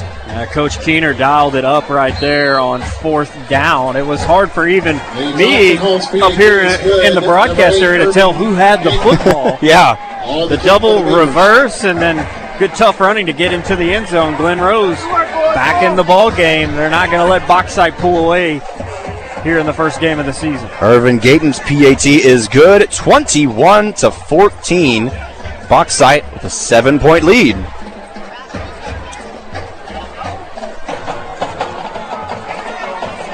Well, Trip, it'll be interesting to see now. That's back-to-back pretty long and grueling drives from Glen Rose that kept Bauxite's defense on the field. Last time Bauxite came out and Bauxite scored on their second play. And so that defense had to go right back onto the football field. It'd be nice for the Miners to take some time off the clock, give that defense some time to rest. Well, on the flip side, the offense, I think, already had a lot of time to rest during that possession. The kick is away. It is a high kick. It's going to be fair caught by Bauxite at the 35-yard line. And that's where they'll start their next series. Good catch by number 24, Ethan Kelly. So 5:57 to play here in the second quarter. Thank you for joining us here for our first high school game of the week here on The Buzz with Damon Poole back in the studio, holding it down as always. Doing a fantastic job. The all-weather vet. From the 35-yard line. Foreman in the gun. It could be a touch pass, moving to the left side to the 35-40 to the 43 is where they bring him down. That was Carter Ballard on the carry. And a flag, sideline warning against Glen Rose. Well, I wasn't looking that direction. Jackson once again missed what could have possibly happened, which is... Well, it's easy to miss them because we're almost field level. We are. We're sitting, so without a really elevated perspective, it is sometimes hard to see some of those flags on the opposite side of the field. We are not in the press box. We're in the concourse. It's a really cool spot because we're essentially right on top of the field. I mean, you couldn't get any closer to the football field as a broadcaster. It's a great spot. 2nd down and 2 now from the 43-yard line for Bauxite. Miners coming out in a bunched up set. Foreman takes the snap, will run himself to the left side, cross the 45 to the 50. Here he goes, 40, 45, 40, 35. Cuts to his right to the 3rd, and he's finally corralled down. And look at that, it was quarterback tackling quarterback. Gage Hood on the stop, but a big-time game for Bauxite. And they breach the Beavers Dam deep into Beaver territory at the 30-yard line. I'm loving it, Trip. I'm loving it. Stay after it. You'll get tired of me here soon, Jackson, I promise. And now a timeout on the field as Glen Rose burns their 3rd and final timeout. Roller Funeral Homes won Best of the Best year after year because they take pride in serving your family with all of their respect. RollerFuneralHomes.com. And Midtown Plumbing does residential and commercial plumbing all over Central Arkansas, and they have a 24-hour emergency plumbing service. Check them out online at MidtownMechanicalServices.com. Also, big thanks to Entergy Next Generation Arkansas. Better power, more jobs, brighter future. And DK Fuel. Join the Elan DK Showdown by texting SPIRIT, that's SPIRIT, to 71057 for a chance to win $25,000. Trip, you can tell just by watching Bauxite in the first half. It's easy to tell how Wyatt Foreman had almost 1,600 yards rushing last year. He is electric with the football in his hands and a tough guy to bring down even at 5'7". On 1st and 10 from the Glen Rose 30-yard line, they're going to hand it off to Caden Metzger, and Metzger pushing up from the line of scrimmage. Bauxite fans looking for a face mask call as there was a scrum 2 yards in front of the line of scrimmage, so it'll be 2nd down and 8. Metzger will have to come off the play as his helmet came loose for a moment. Still on his head, though, so I think the Bauxite fans might have a valid argument, but no flag was thrown. Yeah, I mean, if your helmet almost gets ripped off of your head, probably a face mask, but 9 times out of 10. Yeah, Bauxite, not the benefit of the call there. Nonetheless, it is 2nd down and 8, 5 seconds on the play clock. Foreman alone in the backfield with trips to his right. He looked to his right, now cuts it up the middle to the 35 to the 20, and that's where Glen Rose brings him down right at the line to gain. Might have been spotted just shy of the 19-yard line. That should move the chains. The chains do not move yet. So they're going to call it 3rd down and 1. Foreman going to take it himself again. Up the middle, gets the 1st down and then some. That time across the 15, close to the 12-yard line. That should move the chains now. Bauxite moves fast offensively, straight into their next play. So far, it's been all Wyatt Foreman in this drive, keeping it from the quarterback position and using his legs well. Bauxite breaching the red zone now at the 12-yard line. Foreman, touch pass, moving to the left side, swarmed in the backfield. Holy cow. Leighton Baldwin got back there, bringing down Carter Ballard quickly, and that'll be a loss of only a yard. 2nd down and 11. Caden Metzger back in at wingback, and the shotgun alongside Foreman. Foreman will fake the handoff, firing to the end zone. Touchdown, Bauxite, wide open in the middle of the end zone. It was Jaden Halpane, the senior tight end. I mean, nobody was around him. Yeah, right there. Looked like Glen Rose was looking for another run and forgot to cover on the back end. A wide open touchdown for Wyatt Foreman, and Bauxite just keeps plugging along on offense, going up 2 scores. That was a methodical series of plays there, like you said, as Foreman kind of lulling the Glen Rose defense to sleep by constantly running the ball, and then that was a dart up the middle. The PAT is up, and it is good, courtesy of J.J. Reed. And Bauxite has had the lead in this ball game since the opening score. 28-14 is the score. 3:14 to play in the first half.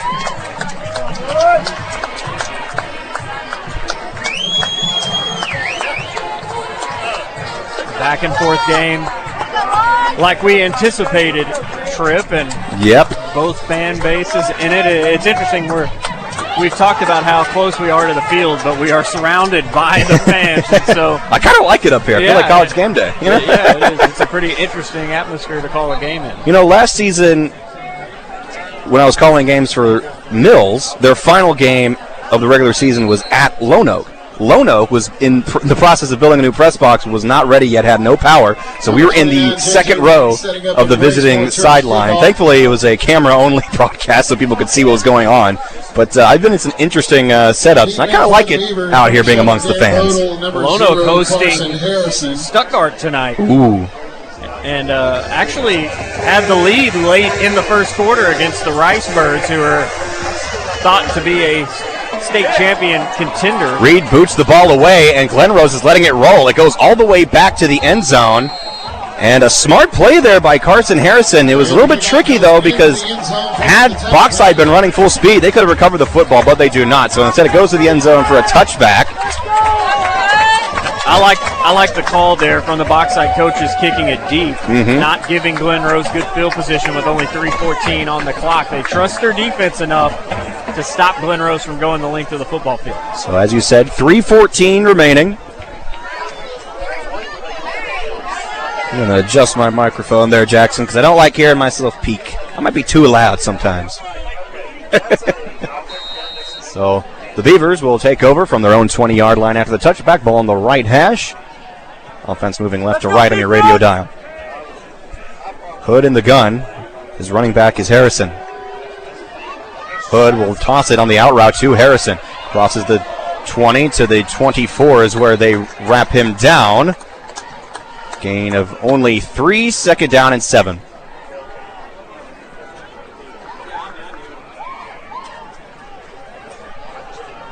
Pass from number 4, Gage Hood, complete to number 0. I think somebody lost a mouthpiece over there for Glen Rose as well, as it was, at least I think that's what that was tossed over to the sideline.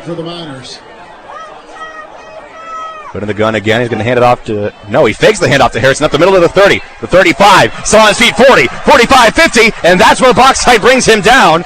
For the moment, he fooled both broadcaster and Bauxite, but finally he was chased down by Gunnar Morris as he crosses, I'm going to say, he crosses the dam. They're going to mark the ball. That's the last time I'm going to say that, Jackson, I swear. Ball at the 47-yard line of Bauxite in the left hash. Great run there from Gage Hood, but Gunnar Morris saved a touchdown, bringing him down at the 50. Hood looks to throw on 1st and 10. Steps up, fires up the middle, tipped, and incomplete. Cat-like reflexes by Caden Sprague. He had a man wide open as well. Just needed to put a little air under that football, get it over the head of Sprague, and it might have been a touchdown. He would have had one man to beat on the back end, but a great defensive play by Caden Sprague. Clock stops at 2:09. Glen Rose awaits the play call from the sideline. 8 seconds and counting on the play clock.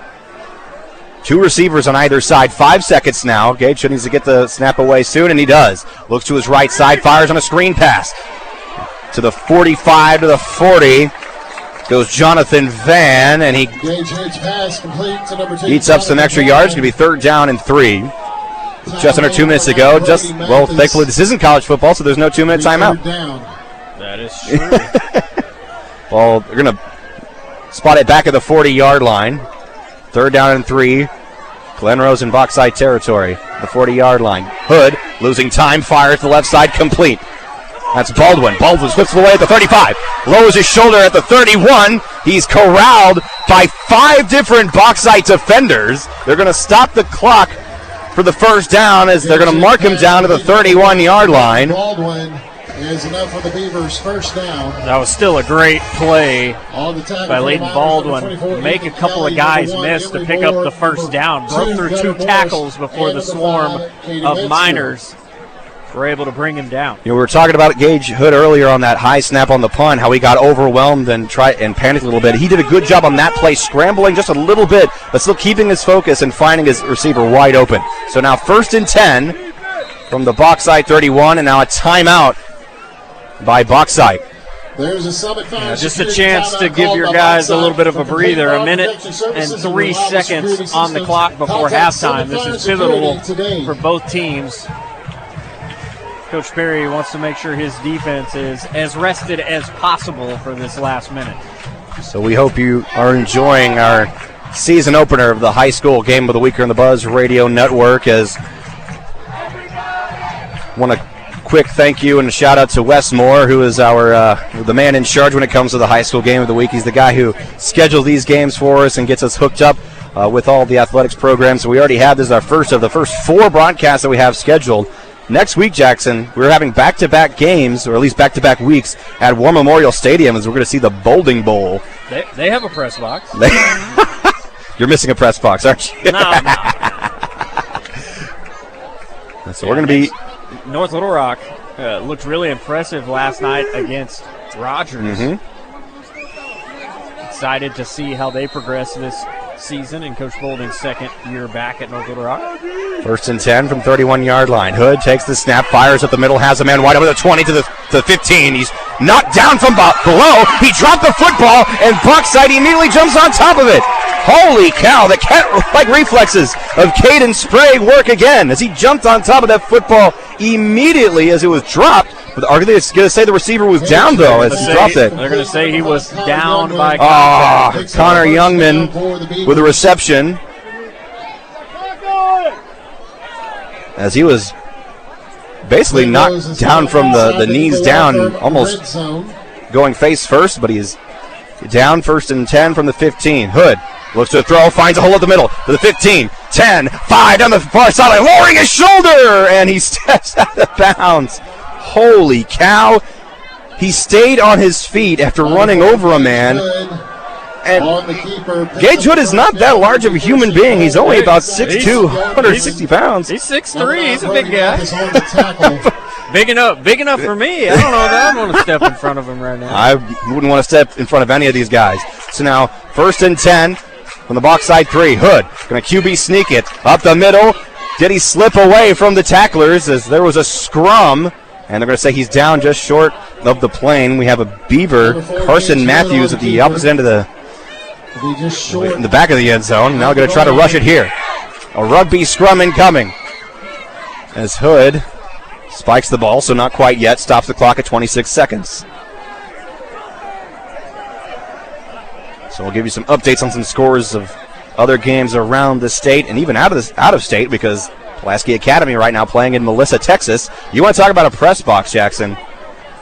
Melissa has a very, very impressive facility. All those big schools in Texas. And we have a minor down. There's your first cramp, Jackson, unfortunately. Pretty good to be right before half. Right before half, as a man went down. That I believe that is Dawson Finley. And that came suddenly, too, and you could tell it was getting to him. It is Finley, and he's being helped up quickly, so thankfully he is A-OK, but I think that caught him by surprise. Slightly limping. And it's a big boy, Dawson Finley. That's a huge man. Thankfully he is okay, but well, you predicted that one pretty well, Jackson. You expected at least 1 or 2 cramps, and thankfully it only was late after the half, and looks like he will be okay. So we can expect him in the second half. 26 seconds remaining here in the first half. Hood in shotgun now, and 1st and goal. Going to quickly hand it off up the middle, trying to cross the plane. They stop him at the 2-yard line. No timeouts. Darren battled the ball carrier. Bauxite swarming him, and now they have 15 seconds to make a play. As you said, no timeouts. Here we go. 10 seconds. Gage Hood trying to hurry up his offense. Hood in the gun. Will run it. Trying to find the plane, and he stopped again. The clock hit 0. And the Miners build a dam of their own at the goal line, stopping the Glen Rose Beavers to end the first half. Bauxite leads Glen Rose 28-14. A huge defensive stand to end the half. Big time play. Had to rush. It was 4th down. Couldn't spike the football and had to run the play quickly. And great job by that Miner defense, stepping up in a big way to end the half. Well, just like that, 28-14. Bauxite leads here at halftime. We will talk to Bauxite Athletic Director Kent Elmore here after the break. You are listening to the Buzz High School Game of the Week, brought to you by Electric Cooperatives of Arkansas. World champion of what? 103.7 The Buzz, your world champions of sports radio. Don't get me wrong. KABZ Little Rock.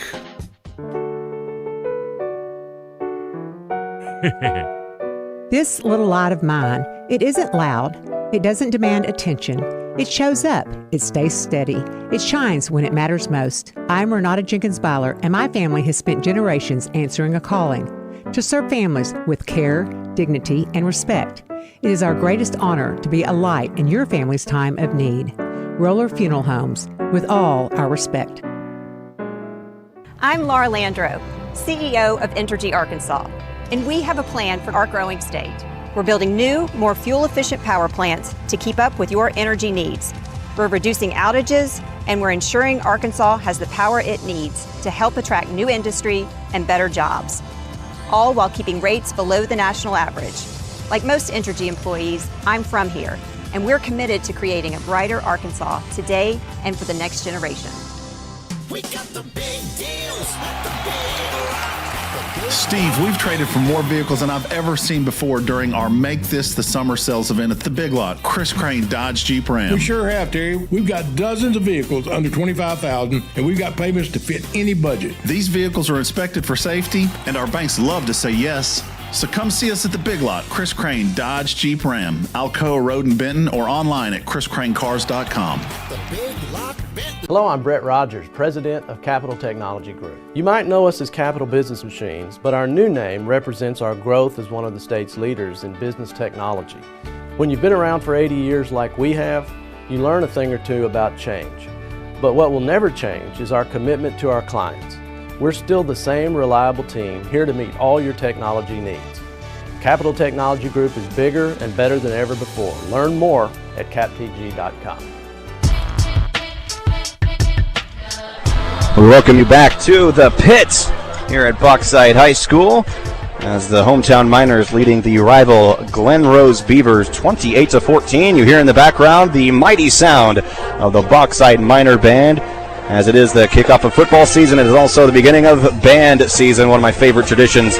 Anywhere you go, getting to hear the talented students from all over the state. And now, joined by Athletic Director Kent Elmore. Kent, first of all, I want to thank you so much for your incredible hospitality for Jackson and I here tonight. We've been in talks with you all week long, and you've been so gracious with us, giving this fantastic spot. This is easily one of the best broadcast positions we could possibly be in, so we really appreciate your hospitality. Yeah, you bet, man. The pit's a special place. It's packed like this every Friday night, and so we wanted to make sure you guys got right in the midst of it and enjoy it. Speaking of it being packed, I mean, this is what high school football is all about, because born and raised in Heber Springs, I understand what small town football is all about. I understand what it means to have a community come together like this, and that's probably half the population of Glen Rose over there as well. I mean, I made some money tonight. Absolutely. So that's how much of a blessing this is what I'm trying to say. Absolutely. Just being here, and it's fantastic looking around here. Nothing but silver and black all around us. I mean, Jackson made a point that we were just kind of in the midst of the fans here. We're surrounded by fans. We almost feel like some guys of importance almost, like absolutely, game day.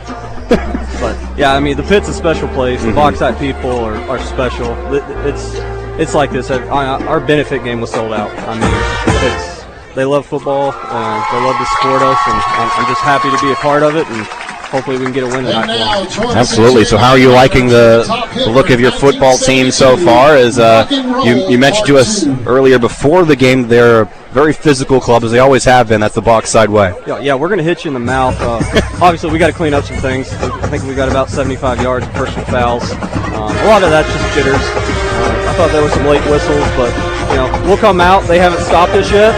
We've stopped them twice, so we'll come out, punch them in the throat, and hopefully get up by 3 scores right off the bat. But very pleased with what I'm seeing, and it's a good first game for us. Speaking of those penalties, Jackson made a great point that most of those penalties, at least on Bauxite, were all from after the play that happened outside of the whistle, so that's a good sign here early for the Miners. It's a tight sideline here. Yes. So one of our personal fouls was actually on one of our yearbook photographers, but you don't have a lot of room. But that's also what makes it special. The fans are right on top of you. You don't have a track to take away from some of the fan noise. So whatever they're saying, you're hearing it. And it just makes it a fun environment. And one of our personal fouls was what we call a fat boy touchdown. So we didn't blame him for that one. If I was a lineman that got a touchdown, I'd spike it too. I mean, that's a lineman's dream. That's so right. He's allowed to get it. We're going to let him pass on that one. Absolutely. Excuse me. Now, Bauxite, you guys are a busy school year-round, hosting events kind of like this, because a year ago you guys got a chance to host the soccer state tournament. You guys get to host, regional basketball tournaments of junior high, senior high basketball. Yeah, you guys stay. We're hosting the 4A state tournament in volleyball this year. Fantastic. So we're excited about that. Show off we put about $300,000 into Dawson Gym this summer, and we're excited to showcase that. And, we just continue to grow. Since last May, our student enrollments went up 300. Wow. So we just continue to grow, and we're blessed to be a part of it. Is it fair to say that you guys, Bauxite as a whole, as a town, as a school district, has basically created an identity of their own? They're not just in the shadow of Benton and Bryant, because, Benton and Bryant, they have that reputation for a reason, being here in Saline County. But we're not far away from either of those towns at all. If anything, they're all interconnected in some way. But Bauxite, I mean, how in the world do you guys create an identity of your own? Matt, I think it starts with, first of all, in education, we have great teachers. We're on a 4-day school week, so we're able to retain really great teachers. Lucky. Yeah, it's great. But also, we invest. We invest in our athletes. We have great facilities. We're upgrading facilities constantly. And we just invest in our athletes, and we make it fun for them, and we also compete. At the end of the day, we like to win, and last year showed that we can win, and we got some key pieces back, and we'll continue to win. Winning is everything. As a wise man once said, who also wore silver and black, just win, baby. That's right. That's right. But, Matt, we were just really happy to have you guys out here. I know Benton and Bryant's going on, but you can't beat this atmosphere. There's no way that game's beating this atmosphere tonight. You know, the bittersweet thing about us being here is the next 2 weeks after this, we're going to be in War Memorial Stadium. One of those games being that Bryant game against St. Francis, obviously a very big game, but also you miss out on atmospheres like this because I got to gloat again. This is special. There's nothing else like this. You see this all around, not just Arkansas, but around the South. It's all over Texas, Missouri. Missouri can get a little bit of credit there. Missouri, Tennessee has it. Alabama for sure. I mean, small town football, this is what it's all about. Sure. But, yeah, I mean, I came from Hackett. I was the AD there in Western Arkansas, and I'm at Bauxite now, and I feel right at home because it's a small town feel, and I love it. I wouldn't trade it for a thing, and our athletes do a great job. Our coaches do a great job, and hopefully we make our fans proud night in and night out. How long have you been the AD here at Bauxite? This is my second year. Wow. Second year as AD here. Just an AD, so I love my role. So my day-to-day is nothing but sports. So as a former basketball coach in Western Arkansas, I absolutely love it. And I wake up every day, and I enjoy coming to work. How does anyone listening to this broadcast right now, if they have any interest of this sort of position of building up that reputation and maybe getting a good resume to become a coach or an athletic director, what could they do? Hey, you got to communicate. You got to become friends with other coaches. They're not your enemies. Mm-hmm. There's enough people that hate us. Really invest in them and ask them questions and learn and grow, and don't be afraid to be wrong. You're going to get it wrong sometimes, and you just got to own up to it and fix it. But relationships are everything in this business. Get out in the crowd, make awkward conversation with the fans, and they respect that. Coach, thank you so much for your time. Man, thank you. Coach Kent Elmore, athletic director here at Bauxite. We have 12 minutes left before the end of halftime. Bauxite leading Glen Rose 28-14. You're listening to the high school football game of the week of the Buzz Radio Network. Clogged drain, hidden leak, dreaming of a new kitchen or bathroom? Midtown Plumbing and HVAC has you covered, providing professional leak detection, drain clearing and cleaning services, complete bathroom and kitchen remodels, and now full HVAC services for your home or business. Fast service, quality workmanship, trusted local experts. For all your plumbing and HVAC needs, call Midtown Plumbing and HVAC today. That's Midtown Plumbing and HVAC. Find them at midtownmechanicalservices.com. Your school, your town, your chance to come out on top. The Elon DK Hometown Showdown is on. Take on challenges, earn points for your high school, and rally your community to climb the leaderboard. Your school could compete for a $25,000 donation. Ready to show some hometown pride? Text SPIRIT to 71057 to get started. The Elon DK Hometown Showdown. Which high school will come out on top? No purchase necessary. See dkfuel.com/hometown showdown rules for eligibility and official rules.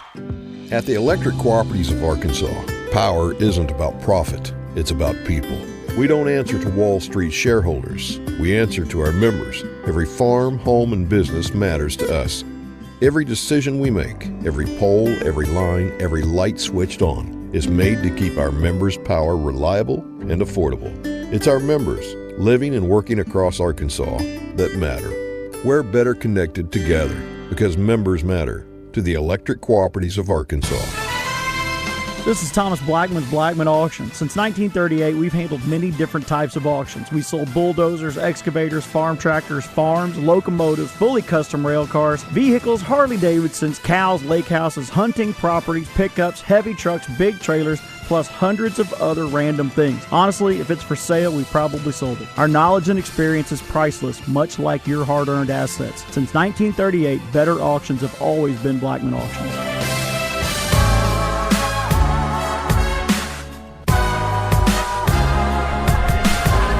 Darrell Young a.k.a. HB, knows exactly what he's doing, adding songs I like to the end of our breaks. Great job, HB, and a great job to Damon Poole back in the studio, our resident meteorologist and producer here for the high school game of the week, doing excellent work for us every single week this season. And now rejoining me is another all-time great here in the business, Jackson Braswell. Welcome back, Jax. Yeah, something like that. Well, I'm sorry for stroking your ego there for a second, but now, hey, great first half of play. Great interview just now with Coach Elmore. Now we get a chance to look at some scores around the state. Yeah, I trust you that the interview was great. I stood behind you and can't hear amongst all the fans, but a lot of good football going on around the state tonight. Some scores to give to you.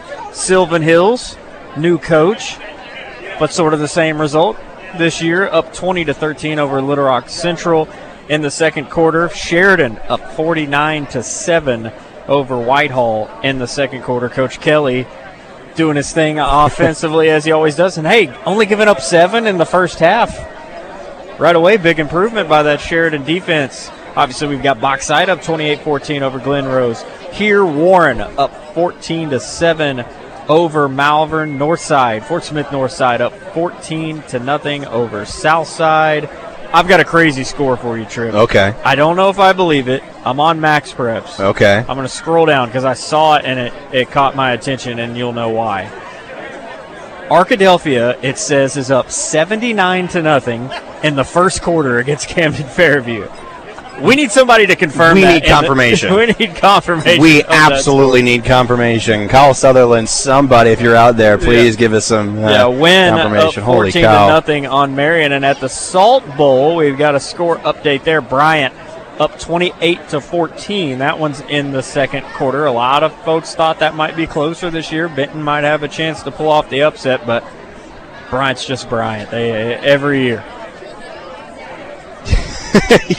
You know, speaking of Bryant, people were showing some concerns about them because they seemed a bit, at least in terms of size, smaller than they usually are, because they had a bit of a struggle session with Sylvan Hills, because Sylvan Hills, they got a lot of talented players up there in Sherwood, and it seemed to be a bit of a boxing match and that was the benefit game, so you can only judge that by so much. But as you said, Bryant is still Bryant. And we get them in week 3 at War Memorial Stadium against. Folks are saying the number 1 team in the country. Is that true? I believe so. They did win the national championship a year ago in their hometown of Baltimore, St. Francis Academy. So hopefully that's going to be a competitive game, and because I think Bryant, they have a lot of work cut out for them in that game, but that's still 2 weeks away. And it'll tell you where Arkansas stands on the national scale of high school football, because Bryant is really the undisputed champion of the state the last few years, and it's crazy they lost a lot of guys off of last year's teams, but they're still anticipated to be number 1 in the state once again, so that just shows the talent factory they have just across the way, about 4 miles down the road at Bryan High School. Absolutely. Let's give a few more scores. Episcopal is down 8-7 at halftime versus Clarendon. We got a rock fight going on at Episcopal over by the Capitol. Mayflower up 14-0 on BB. Bentonville West leading Greenwood 14-10 at halftime. Post Kane Archer, Greenwood is still expected to be a good football team, but behind Bentonville West. Let's find one more good one, Josh, sorry. Oh, wow. Former partner, Josh. Hey, I think that's a compliment. Shout out, Josh. He was my guy. Tripp, let's find a really, really, really good one. I want to see, I'm kind of interested to see how my Heber Springs Panthers are doing against Atkins. Oh, never mind. Thanks, Dad. As soon as I say that, Heber Springs leading Atkins 28-14 over the shadow of Sugarloaf Mountain. That one is at halftime. I'll give my parents' alma mater, the DeWitt Dragons, are playing tonight at home. They're down to Rison, 21-14. Dragons going to have to battle back in the second half to pick up their first win of the season. But those are the scores that we know of across the state in the first half. But here, we know the score of this one, 28-14, Bauxite, huge stand at the end of the first half. looking forward to a good second half as well. Absolutely. Let's take our second break of halftime. You're listening to the High School Game of the Week on the Buzz Radio Network. I'm Laura Landro, CEO of Entergy Arkansas, and we have a plan for our growing state. We're building new, more fuel-efficient power plants to keep up with your energy needs. We're reducing outages, and we're ensuring Arkansas has the power it needs to help attract new industry and better jobs, all while keeping rates below the national average. Like most Entergy employees, I'm from here, and we're committed to creating a brighter Arkansas today and for the next generation.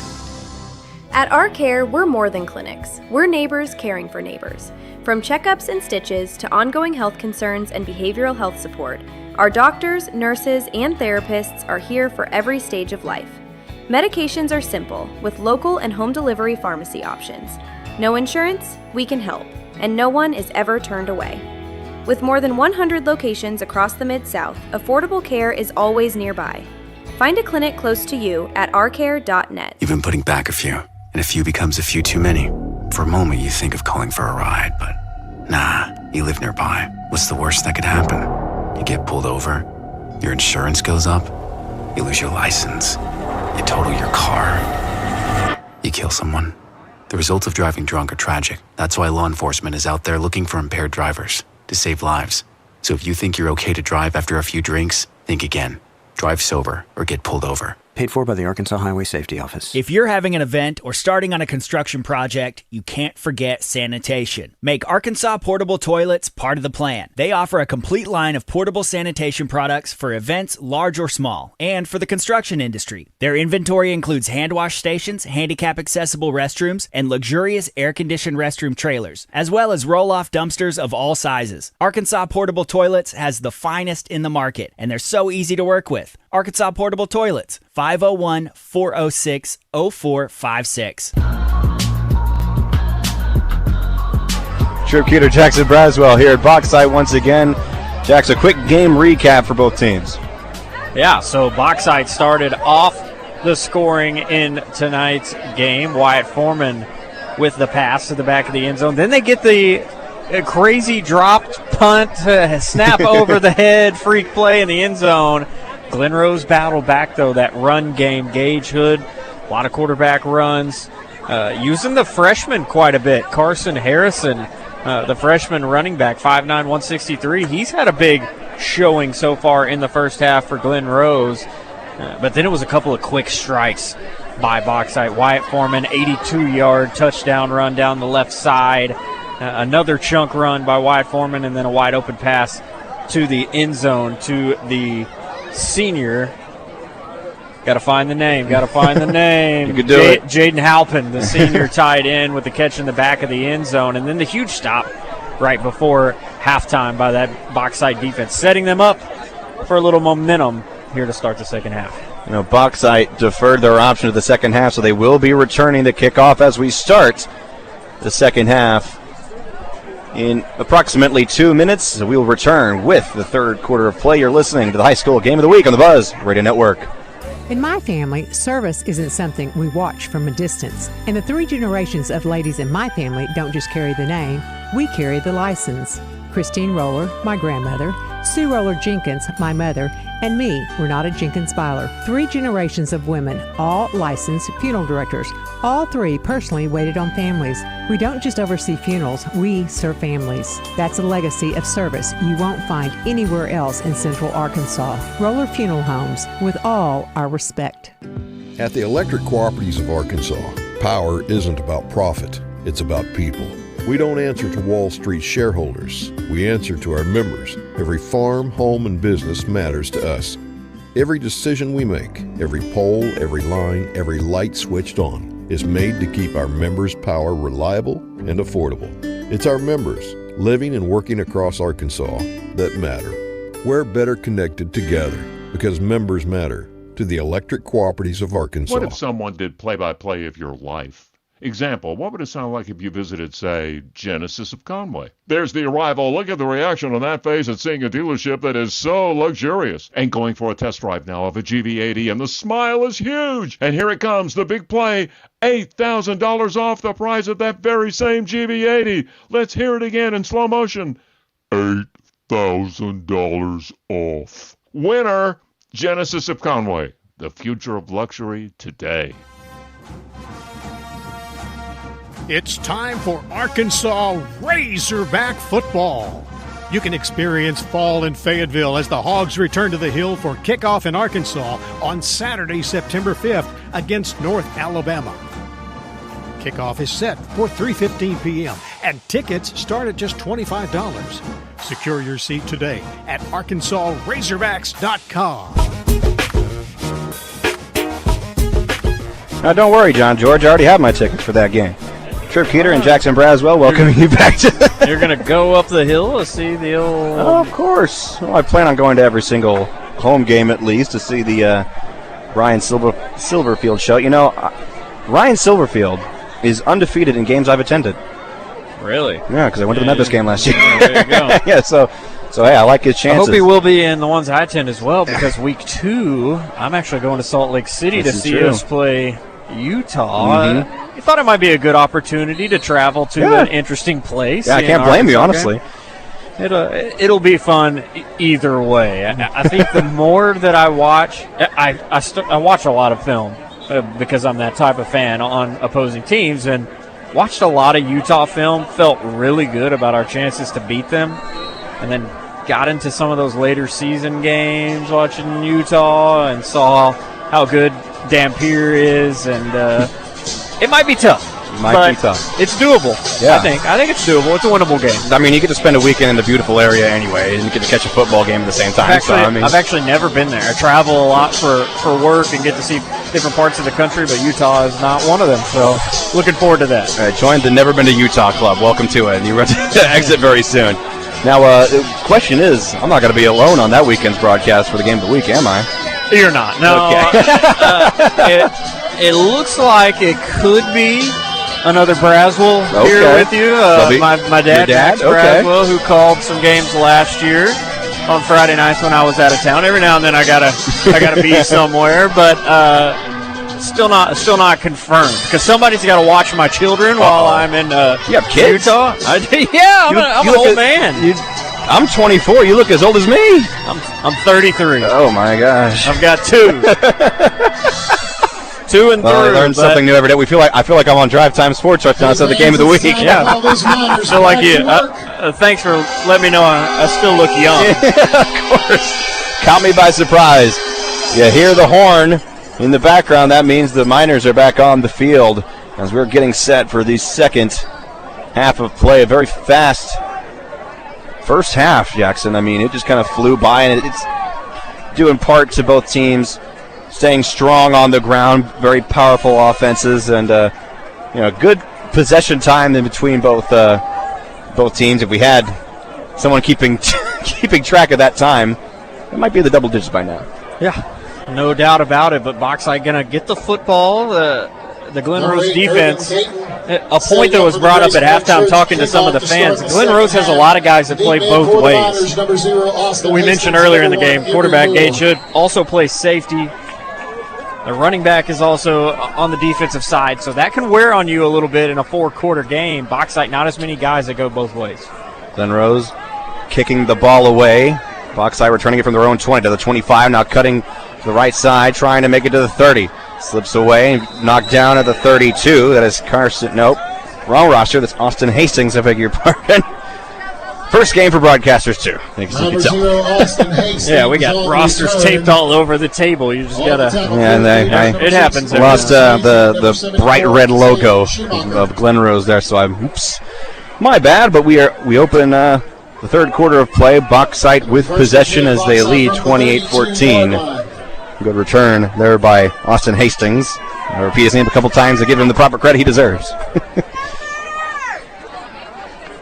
This Bauxite offense really likes to spread the field, coming out right away in an empty set, 5 wide for Wyatt Foreman. But it feels like almost every time they come out in an empty, he runs the football. From their own 33-yard line. QB keeper up the middle, Foreman. Only gains a yard, brought down quickly by at least 3 Beavers. Ace Best was one of them as well. as Riley Cox. The stop for the Beavers, number 21. So big Gavin number Klotz, number 57. 70, Riley Cox. Braxton Burgett. So the 3 Beavers on the tackle there. 2nd down and 9.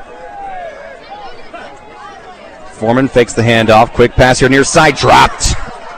Right in and out of the hands of Carter Ballard. He's kicking himself for dropping that one because that was right in his chest. Yeah, just was looking to run before securing the catch. He was wide open, a little 5-yard stop route, but not able to hang on to the football, and now a 3rd and long for Bauxite. 3rd down and 9. Foreman is going to hand it off. Another double reverse here. That's Morris with the football down near the near sideline. The 40 spins away, 45, and that's where he's pulled out of bounds. He did a good job tiptoeing the sideline. They're going to mark him out of bounds right directly in front of me here at the 47-yard line. I'll move the chains. Big number 56 for Bauxite. That is Caden Mosley, 6'7", at the left tackle position. Pushed his man all the way to the sideline there and did a little trash talking as well. And off to the left side. That's Caden Metzger on the carry. Gains about 2 yards to the 49-yard line. It'll be 2nd down and 8. As Bauxite is knocking on the door.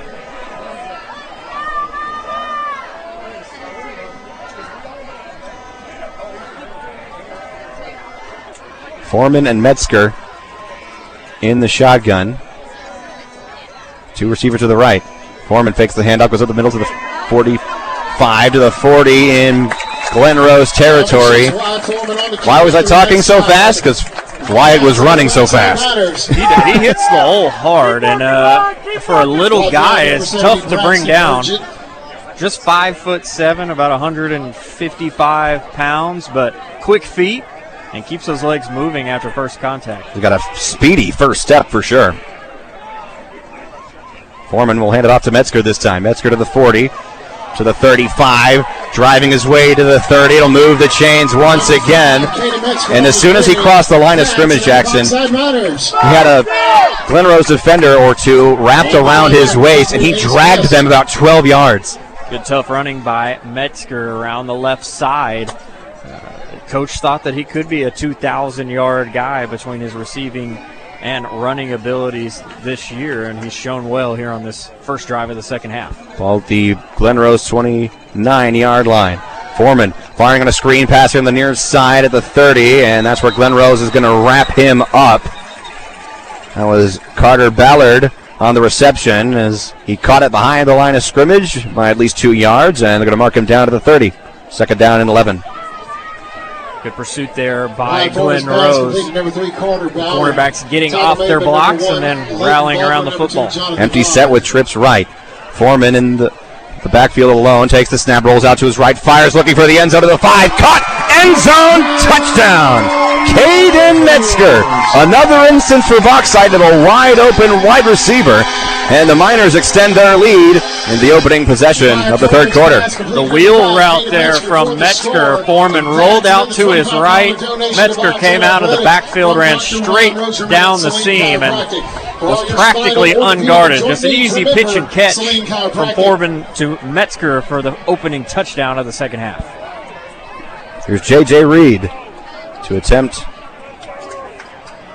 the PAT, and a mishap on the hold. The PAT goes under the goalpost, and so the score remains 34-14, but still a comfortable 20-point lead here for Bauxite. Yeah, look out in the student section. That was a base hit up the middle, line drive into the student section, but looks like everybody's all right. Everybody is A-okay. I don't think anybody left with a souvenir. They still need that football. This isn't quite the Arkansas Diamonds Arena football where you can keep the football if you catch it in the stands. They've garnered some popularity. It is so much fun. I've got a buddy that loves going to those Arena League games, and I remember growing up going to some Arkansas Twisters games, and the Diamonds have done a good job representing the state, and we got a little bit of a fan base going. Yeah, although we got arena football here in Arkansas, and if we can get ice hockey, I'd be in heaven. They used to have the River Blades. And the Glacier Cats. Okay. So see, I grew up in Texarkana, Arkansas, and we had the Border City Bandits. That's awesome. Nothing like going and seeing some some JJ Reed sitting non-true professional hockey matches where the guys fight about 10 times a game, and that's why you go to the games. Yeah, go to the fight and watch a hockey match break out. JJ Reed kicks the ball away, and they call a flag. There's a sling chiropractic. Going to be offsides on Bauxite. They took off too quickly before the illegal procedure is a call against the Miners. JJ Reed boot the ball.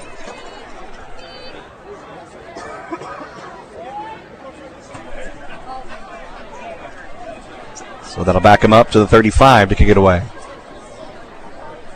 Been some interesting kicking decisions here by either team. Sometimes you kick it deep, sometimes you try the onside. I mean, it's not like either of them have Cam Little back there that can fire it through the back of the end zone. Got to be a little strategic. It's either been an onside kick, pooch kick. This one's going to be a line drive.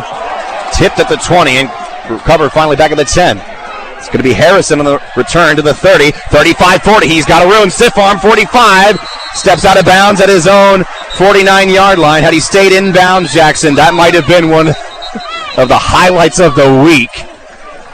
A flag is way back in the Glen Rose 33-yard line, or 23-yard line, sorry. The return man was number 0, Carson Harrison. Tackle was made by number 9, Brody Mathis. I'm just impressed, even though this is probably going to get called back. Harrison, the freshman running back, he looks like an impact player for Glen Rose, and I mean, your first couple weeks in high school, suiting up as a starting running back is a pretty big deal. So with 9 minutes left here in the third, they call a personal foul on Bauxite. Now that flag was thrown around the 20-yard line, so well behind the play. Not sure what could have happened there. But a good break here for Glen Rose as that explosive return by Harrison will now spot the ball in Bauxite territory after the penalty at the 36-yard line.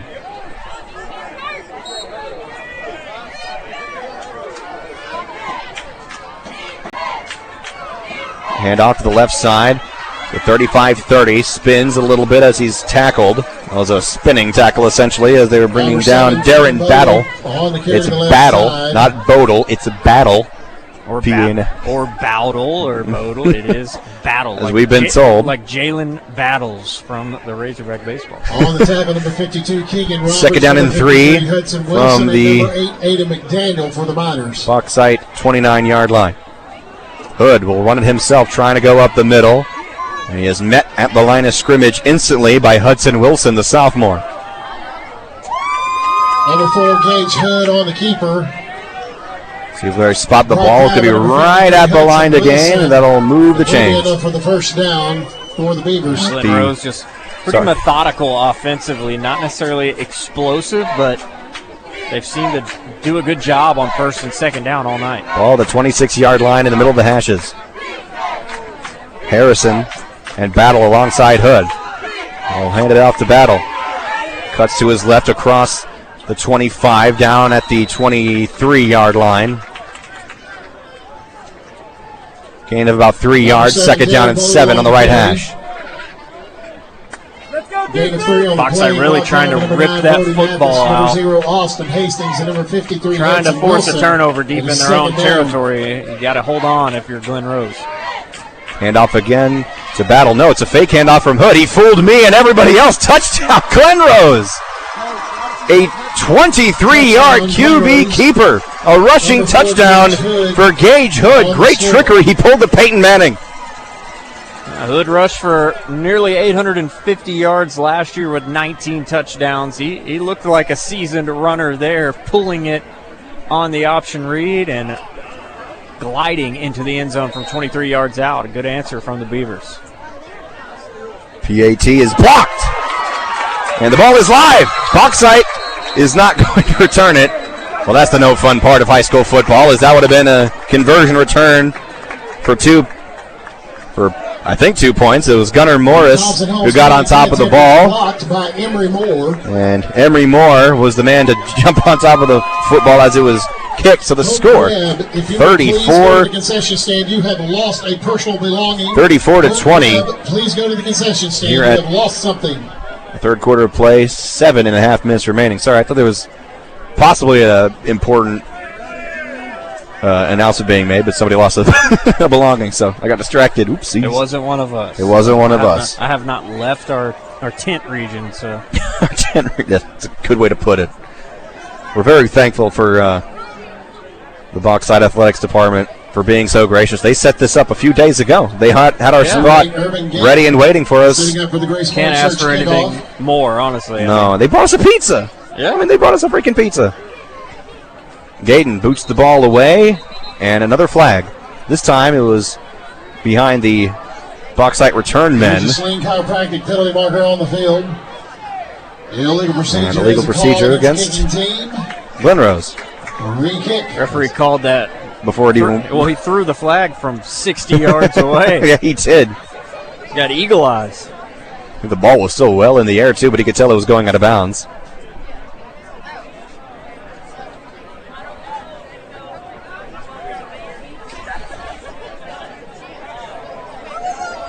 So now Glen Rose will kick it away from the 35. I've got to say that a lot of this game, of where they're changing kicking position from penalties. Gayden, this one's going to be a high one, east to west, and fair caught at the 33-yard line by Ethan Kelly. The kickoff is fair caught by number 24. So now Bauxite wants to see if they can respond here after that tricky Glen Rose touchdown. It's Wyatt Foreman, sophomore quarterback, bringing his offense back out on the field.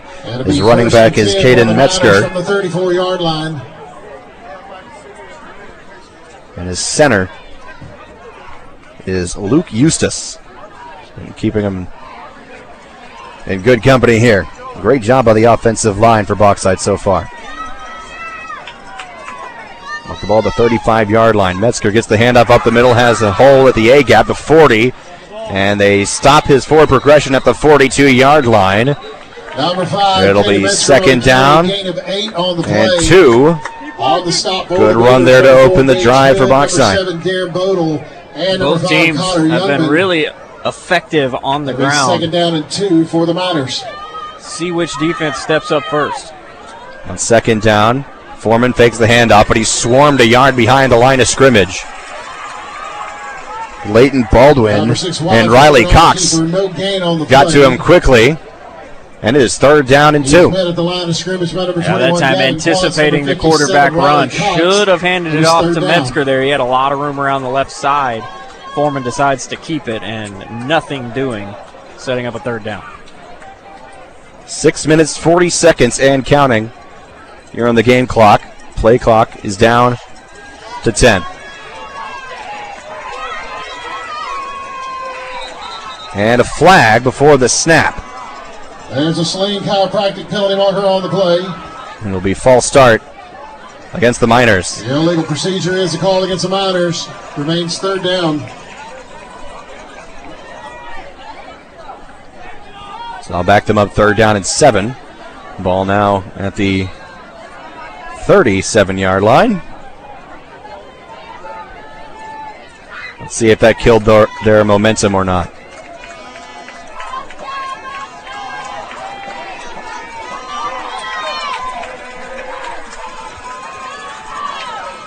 Foreman in the gun, takes the snap, rolling out to his right, has a blocker in front of him, fires, and is complete at the 49-yard line, and instantly met after the reception was Galvin Hildebrand. That's his first reception of the night, and that'll move the chains to Bauxite's own. See, they mark it, and they put the ball down at the 48-yard line. He seemed a bit closer to the 50 than that, but that's where they spot the ball.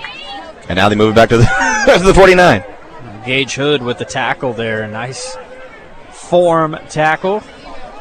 He's going to go ahead and play every snap of the ball game, it looks like tonight, and he's effective on both sides of the ball. He's going to have a long ice bath tonight for sure. That's a hard-working man. First and 10 from their own 49. Foreman looks to throw, losing time. Now he's going to tuck it and run.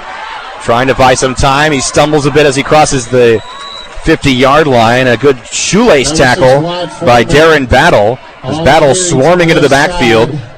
But also good speed there once again by Wyatt Foreman. I mean, taking off. And if it wasn't for that shoelace tackle, I mean, Foreman, he might have had another 50-yard dash. I mean, he looks like a legit 4-4 guy when he gets going. I mean, he can really, really run at that quarterback position, and only a sophomore.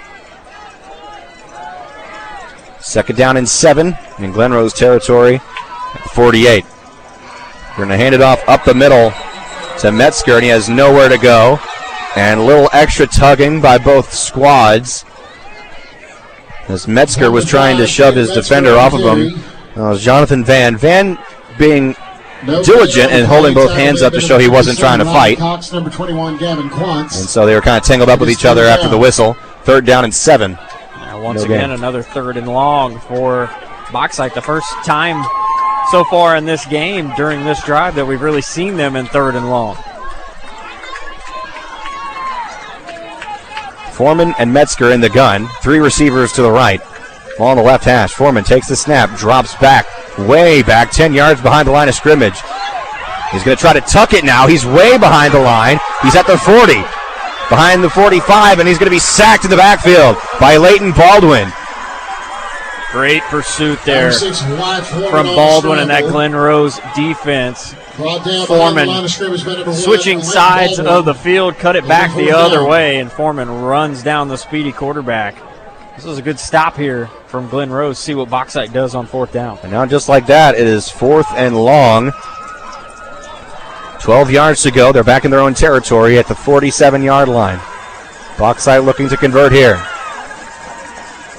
And now Foreman is going to back up for a quick punt. Nobody was back to return it, but it's going to be a short punt anyway as it rolls from the 30 back to the 26.5-yard line. And that's where Glen Rose will take over on offense, and their defense catching them a break there. Great job by Glen Rose there. They controlled the line of scrimmage on that drive, and when they had an opportunity to pin Bauxite back, brought a little pressure, and we'll give the football back to this very efficient offense. Hey, the Electric Cooperatives of Arkansas is serving 60% of the great state of Arkansas, providing reliable and affordable power, your local energy partner.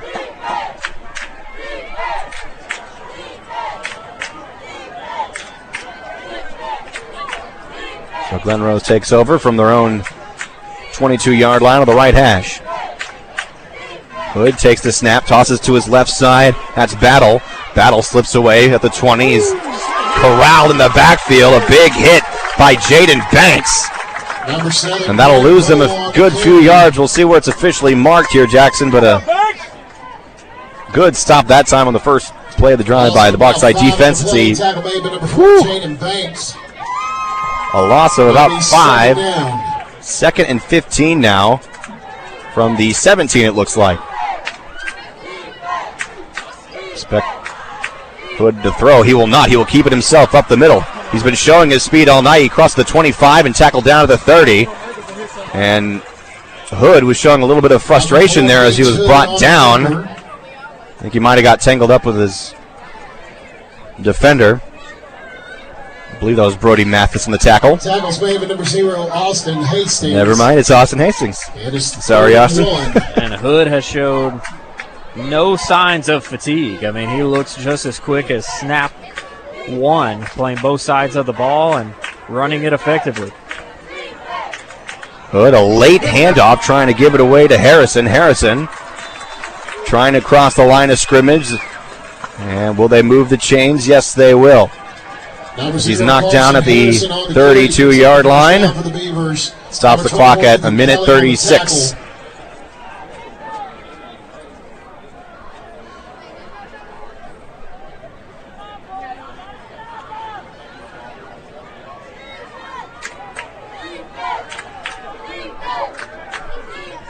Hood in the gun, claps his hands, takes the snap, hands it off to the right side. That's Battle. Battle gets a hold from his offensive lineman, crosses the 40 to the 45, and he's corralled down at the 47-yard line, approaching midfield.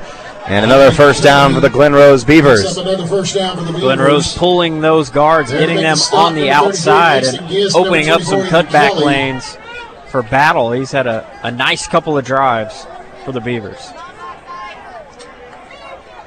Hood looks to his left side. He tosses it to Harrison. Harrison crosses the 50, and he's tackled down at the 47-yard line in Bauxite territory. Second down. Number 0, Carson Harrison. Clock still rolling with 40 seconds left here in the third. Brought down by number 0, Austin Hastings. Number 5, Caden Metzger for the Miners. It is second down. Let's go defense! Second down and 4 to go. Ball marked officially at the 46-yard line.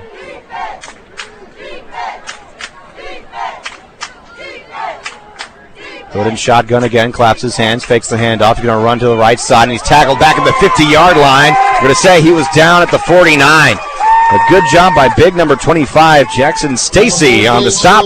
Who's tapping his head now. He gingerly jogs off to the sideline, and the clock will end there.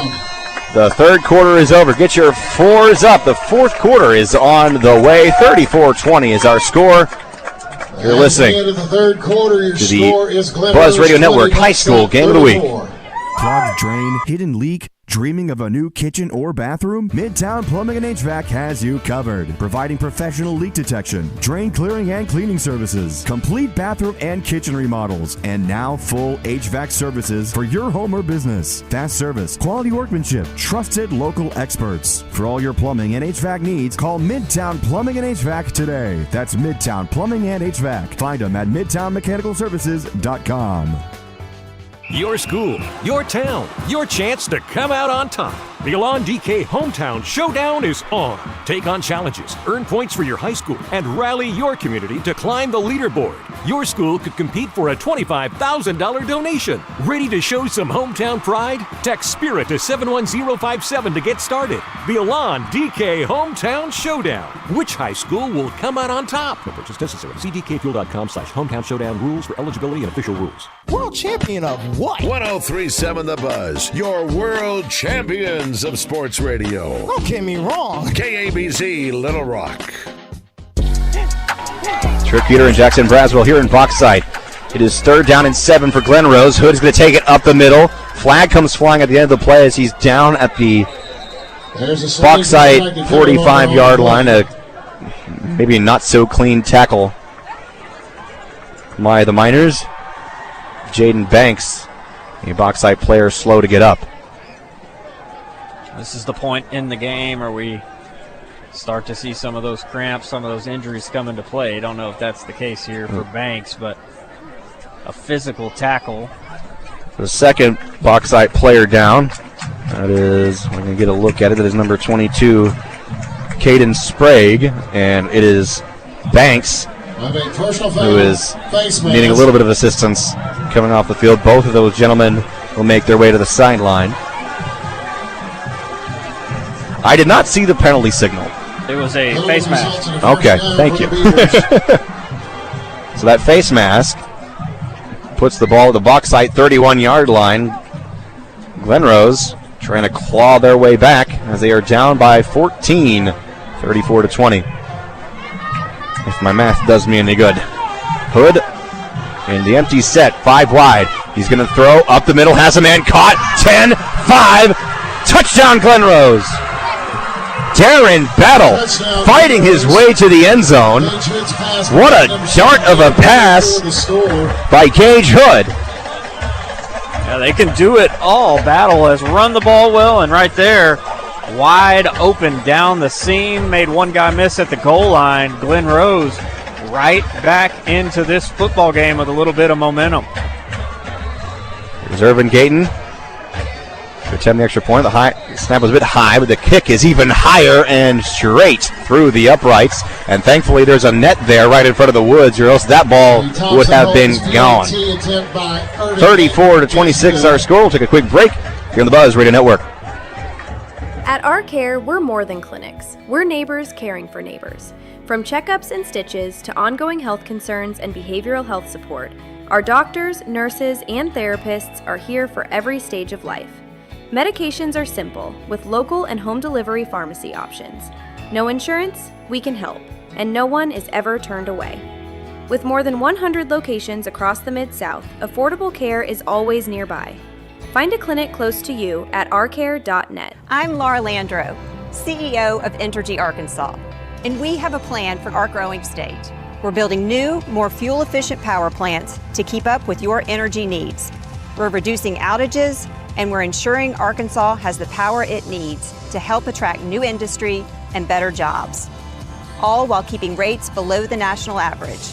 Like most Entergy employees, I'm from here, and we're committed to creating a brighter Arkansas today and for the next generation. A high onside kick attempt by Glen Rose it did not go 10 yards, Jackson. Went from the 40 and landed at the 49. But Bauxite almost got themselves in trouble there. They had a man nearly touch the football on the return, but it was downed at the Glen Rose 49-yard line. So Bauxite will have possession as they lead 34-27. Now, Bauxite needs to respond here. Their last drive a little bit sloppy, and Glen Rose responded quickly offensively. Now it's the Miners' turn. I got to admit, I don't have a dog in this fight. I'm not biased towards any team, but when I saw him get in front of that football, I said, no, buddy, don't touch it. It's a ball now, the left hash. And that be a handoff to Metzger. Metzger crosses the 50 to the 45, and he's wrestled down to the 41-yard line. Another strong carry by the quick running back. Tripp, I would like to confirm that the Arkadelphia Camden Fairview score was not 79-0. Okay. Not only was it not 79-0, Camden Fairview leads at 28-10. So thanks, Max Preps, for an absolute banger of a fake score. They had us in the first half, not going to lie. Yeah. So second down and 2 after the 8-yard gain, courtesy of Caden Metzger. And Metzger is in the backfield in the shotgun. The quarterback Wyatt Foreman. Foreman will pick the handoff play action, has a man sprinting down the far sideline, and it is way too far for him. He was looking for Carter Ballard, and a flag comes flying. This one might be called for a defensive pass interference. It's an interesting call. The ball looked like it was maybe uncatchable. It was overthrown by a wide margin, but Bauxite hasn't been the beneficiary of too many calls tonight. I know they would absolutely take one here. It is a pass interference against Glen Rose, so interesting call there. Did see any contact between either of those two, but either way, it is a first down for Bauxite. Ball will be spotted at the Beaver 26 in the left hash. Bauxite offense moving left to right on your radio dial. They lead 34-27 here in the fourth quarter, 11 minutes to go, if you are just joining us.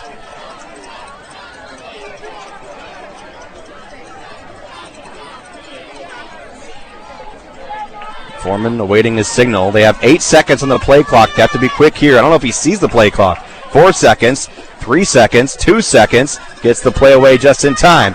Foreman rolling to his right side is hit. That was an old-fashioned football hit by Peyton Swayze. Holy cow. He's not that tall of a guy, too. 5'8", laying the wood. Yeah, came up and made a big hit. Loss of one on the play to second down. On Foreman, just tried to run it to the left and nowhere to go. Glen Rose has done a good job of shutting down that quarterback run game in the second half. Loss of 1, second down and 11. Foreman's going to throw it. Fires incomplete. He was trying to give it to Jaden Halpayne again, but much like a couple of other his throws, a little bit too far. That's kind of expected for a sophomore quarterback as him, but he's shown so far that he's got the talent to go far. Yeah, he can do great things. He's got a really good future ahead of him. That was also great coverage by Jonathan Van from Glen Rose, going step for step with the Bauxite receiver. This defense has made it tough on the Miners here in the second half. Really impressive response by Glen Rose. Third down and 11 on the Glen Rose 27-yard line. Foreman firing to the far sideline, incomplete. His man was not ready yet. He was throwing it to Carter Ballard. Ballard was in the middle of cutting back from his route. He was not looking at Wyatt at all. Yeah, just not quick enough out of his break. The ball came out on time, but wasn't able to get his feet and turn around and catch the football. Miners showing that they're going for it here on 4th down with 4 wide. 3 receivers to the right. Foreman rolls out to his right, firing deep and long. Caught at the goal line. Touchdown, Bauxite. Carter Ballard redeeming himself instantly. And the Bauxite Miners extend their lead in the 4th quarter. Great throw, great catch. Ballard had to fight through some contact at the goal line. The defender arrived about the same time as the football. He hangs on. The second touchdown of the night for Ballard, the basketball player, showing he's got some football juice as well. Ballard the baller. Like it. Oh, gosh. I'm impressing the dad with jokes. I might need to be careful. Here's J.J. Reed, the PAT attempt. Here's the snap. Good hold by Austin Hastings, and is low and blocked. It hit the face mask of, I believe that was the other kicker, Irvin Gayton, on the coverage, and he gets a block. PATs have not been quality in the second half so far for Bauxite. We had one go under the goalpost. That one would have gone under the goalpost. Just a line drive right into the line of scrimmage. Correction there. That was the swagger of Peyton Swayze as he was showing off his swagger earlier with that tackle for loss. Still Conor McGregor. Yeah, he had the Conor McGregor, and I love that. Also, what I love is hearing this Bauxite band, because it's not high school football without the bands. And to me, it's very important that we get to hear them while we're here on the air and hear them loud and clear, and they sound fantastic tonight. We've heard a bit of the Glen Rose band as well. They brought a pep band with them. Number 29, J.J. Reed setting up for the Grace Point Church kickoff. So now the Miners will kick it away from the normal spot in the middle of the 40-yard line. Well, for now. For now. Maybe I spoke it into existence. We'll see. Here's J.J. Reed approaching the ball, kicks it away. And it'll be returned from the 25. That's Battle. Battle to the 30. 35-40. Brought down at the 43-yard line. Strong return on the return for the Beavers by Darren Battle.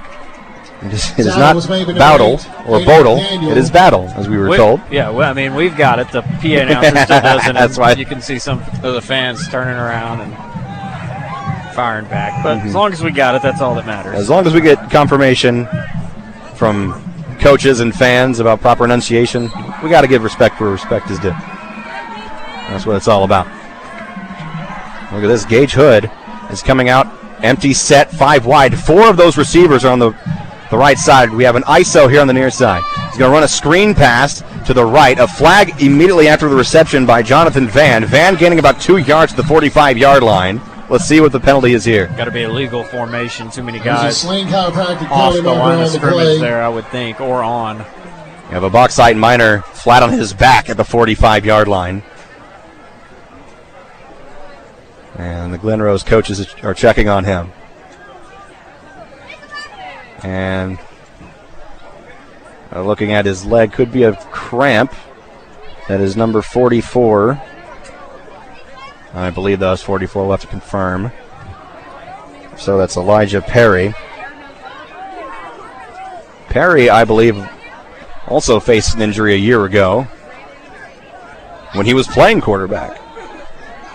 I don't think it's anything severe right now, but it looks like no, our cramp counters another cramp at 3 so far tonight. We've got 1 for Glen Rose, 2 for Bauxite. I said before the game, probably not on air, the team that wins the game is the team that cramps the least. The least. So, yeah, that may not end up being the case tonight. Honestly, they've done a pretty good job for game 1 as far as being in shape. Got to be impressed with that. Well, you were correct about the penalty, Jackson. They had too many receivers on that far side. Illegal procedure, and that'll back them up 5 yards. So a lesson to be learned to all the Pee Wee football players who are listening and about to play tonight, or tomorrow rather. Drink plenty of water and Gatorade and Powerade and Body Armor, any kind of electrolyte drink with little sugar, as much little sugar as possible. More than you think you should. They come out in a similar set with 4 wide. 4 on the far sideline, 1 here on the near side. Hood fires deep and tip drill incomplete into double coverage. He was looking for Connor Youngman, but Ethan Kelly jumped up and the ball went right through his hands. He almost had an interception. but it'll be second down and 15 with. I think we've got a late hit on the quarterback, Gage Hood. On the yeah, throw. Hood is shaking up a little bit. We'll have a roughing the passer.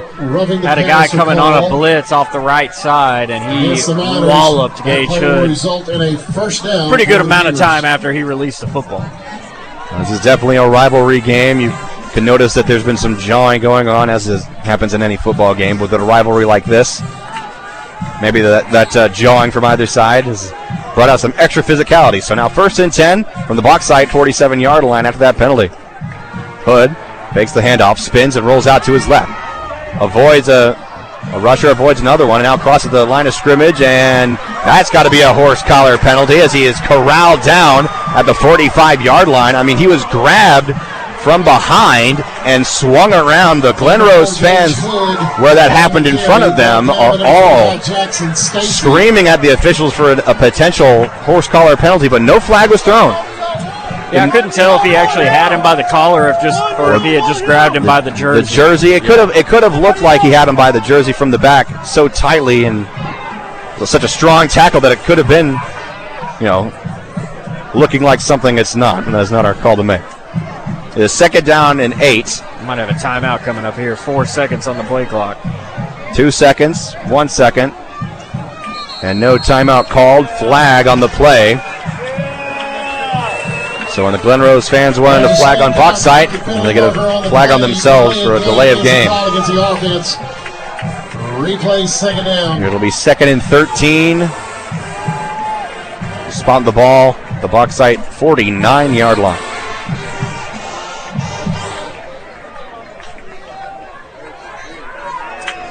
.9:48 to go here in the fourth quarter of play. Bauxite leads Glen Rose 40-27. Lone receiver here on the near side, right on the numbers. Ball is on the right hash of the 49. Hood fakes the handoff again, running it up the middle of the 40. The 35, that's where he's tackled. A good hit by Lake Watson. And that'll move the chains just like that for Glen Rose. Hood does such a good job executing the fake and making good reads. First down for the Beavers. In the run game, he read the defensive end there, decided to pull it down, and opened up a big run lane for himself and picked up an easy first down. So now ball on the right hash, and Bauxite's 35-yard line. New set of downs here for the Beavers. Hood, Harrison, and Battle in the backfield. Harrison in motion, handoff to Battle. Battle to the 45. And only gaining about 2 yards. He was swarmed by the Bauxite defensive line. Good defense there by the Miners. Second down and 8. First real stop we've seen from Bauxite in the run game. Got good penetration. Able to rally to the football and bring down Battle, who's had a big second half for the Beavers. Second down and 8 from the 33-yard line. In Bauxite territory, ball still on the right hash. Hood takes the snap, looking to his right. Has a little bit of time, fire towards the far sideline, and is incomplete. He was looking for Leighton Baldwin, but he had a teammate run into his legs as he jumped up tall for the catch. That would have been a reception, and he might have gone down to the sideline for a touchdown. Yeah, someone ran the wrong route. Not supposed to have two guys in the same exact position, and just undercutted his own man going up for the catch, and that's a big play, setting up third and long. Well, you said earlier how in high school football you might see something different every game. I have never seen that before. Third down and 7 for Glen Rose. Harrison, the man in motion. Hood fakes the handoff, going to be a QB run again, and he is met at the line of scrimmage, lowering his shoulder for a 2-yard gain. Hudson Wilson, one of the Bauxite players on the stop, as well as Jaden Banks. It is fourth down and 6 for Glen Rose, and they had to go for it here with 8:10 and counting remaining in the fourth. Yeah, you don't want to say this is the play of the game, but 8 minutes left, down 2 scores. I mean, you have no choice but to go for it here. Got to cook something up on fourth down. Battle the man in motion. Hood's going to throw it, rolling out to his right side. Has a little bit of time. Stops back at the 40-yard line, firing for the end zone, and Is it caught? Yes, it is! Touchdown, Glen Rose! Jonathan Van holding his position in the back of the end zone. Wide open for a moment, almost had double coverage around him as the ball came down, and he makes the catch in the back of the end zone for a touchdown. And a big extra point coming up here to make it a 6-point game for Glen Rose, but Hood, another great play getting outside of the pocket and keeping his eyes downfield. Here is Irvin Gayton. The PAT attempt, and awaiting the official. I don't think they properly reset the play clock. Kick is up, and it hits the left upright.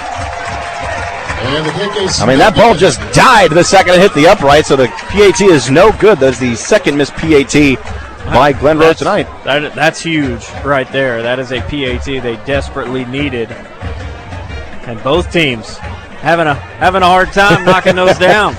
Bauxite still leads it, though. They've done so the entire game, 40-33. But as you mentioned, Glen Rose keeping it close here, and we'll return with the next kickoff here on the Buzz Radio Network.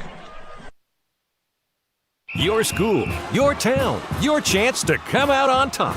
The Elon DK Hometown Showdown is on. Take on challenges, earn points for your high school, and rally your community to climb the leaderboard. Your school could compete for a $25,000 donation. Ready to show some hometown pride? Text SPIRIT to 71057 to get started. The Elon DK Hometown Showdown. Which high school will come out on top? No purchase necessary. See dkfuel.com/hometown showdown rules for eligibility and official rules.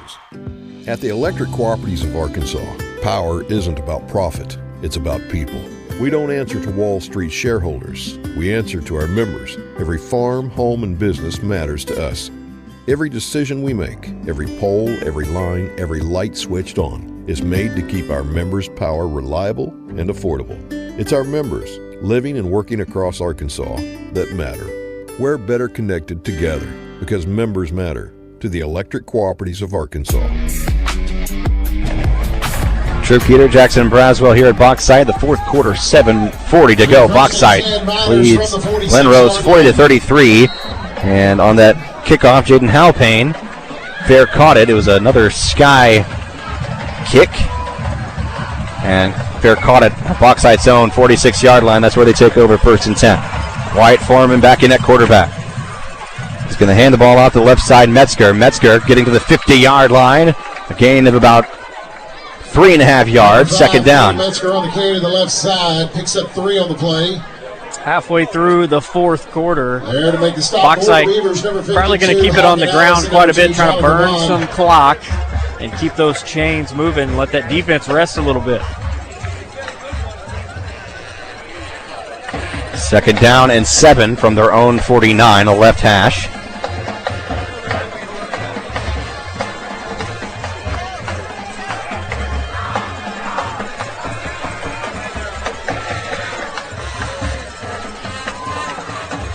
Foreman, QB keeper up the middle, hit his own lineman at the 50-yard line and brought down by the Beavers. That was number 57 on the tackle, Riley Cox. On the play, tackle made by number 6, Peyton Swayze. Number 57, Glen Rose, that defensive Cox. line stepped up in a big way in the second half. They are not being moved off the football, and Foreman's running game from the quarterback position, he had over 100 yards rushing in the first half. I don't bet he's got more than 20 or 30 in the second half. This defense doing a good job of containing it. 6:20 to go here in this ball game. Third down and 4. Bauxite, the Glen Rose 49. QB keeper up the middle to the 40-yard line in enemy territory. A flag on the far side, though. Wyatt Foreman on a good QB keeper, and a late flag after the play as well. This is going to be interesting. Tackle made by number 6, Peyton Swayze. Number 52, Hagen Ellis. Bauxite still leads at 40-33, but they're trying to extend that lead again. I have to see if there was a flag during the play. We know there was one after the play, but so the flag back at the 40, or the 48 rather, in Bauxite territory, that was during the play. But the one deep in Glen Rose territory was after the play. So it's a holding against Bauxite and a personal foul against Glen Rose. So the penalty's offset, third down. Ball remain in between the hashes at the Glen Rose 49-yard line, third down. And 5 to go. Clock stopped at 6:10 here in the fourth quarter of play.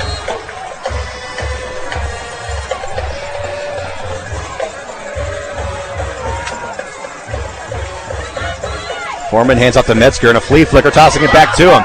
Foreman fires it deep to Ballard. Ballard cutting the 20, to the 10, to the 5. Touchdown, Bauxite. Miners strike again. And they struck gold. Carter Ballard. You got to give me some of that, Jack. Yeah, that was a good one. That was a good one. Ballard with his third touchdown. He had his man beat so bad on the flea flicker. He had to stand there and wait on the football to come down. Not the strongest throw from Wyatt Foreman. It was a little bit of a duck out of the hand, but Ballard, a big night tonight for the Miners and a huge touchdown for Bauxite. Bauxite missing an offensive lineman. Tyler Petit sprinting out there for the extra point. J.J. Reed, it's snapped. Good hold. It hits the crossbar. Back-to-back no good PATs hitting the post for both teams. That's 3 in a row that Bauxite hasn't been able to convert. At some point, you got to think about going for the old two-piece. So we're just under 6 minutes left here in the fourth quarter. Of course, once we get to the fourth, it's when the clock stops the most because this has been a very fast-paced ball game. Both teams keeping it well on the ground for the most part. And, Wyatt Foreman, I'm very impressed with him so far. We talked about, his passes aren't sloppy, but they're not the strongest either. He's going to develop that really, really soon. He's going to be a fantastic quarterback as he continues to develop. Yeah, he's only going to get bigger and stronger as he goes. And right now, as a sophomore, he's already pretty good. Oh, he's really good. Yeah. I mean, think about it. You start last year on the 9th grade /JV team. You put up 10 touchdowns. Number 29, J.J. Reed, moved to varsity and put up 47 touchdowns as a freshman. That's number 0, Carson Harrison. A big deal.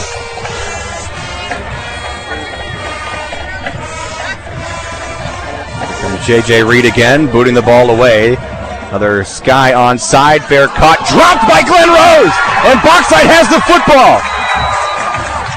It is going to be Miner football after it is dropped by Glen Rose. And a huge mistake by the Beavers. The ball was recovered by Hudson Cox. And he holds up the wrestling belt as he is the champion of that turnover. Huge break for Bauxite. Oh, wow, they're going to give the ball to Glen Rose. Really? Did they say the man who fair caught it was down because it looked like he had no possession of the ball at all? No, he went straight through his hands. Wow. There's no turnover on the play. So it is Glen Rose ball. First and 10, he called for a fair catch. I don't know if that has anything to do with it. That might be it.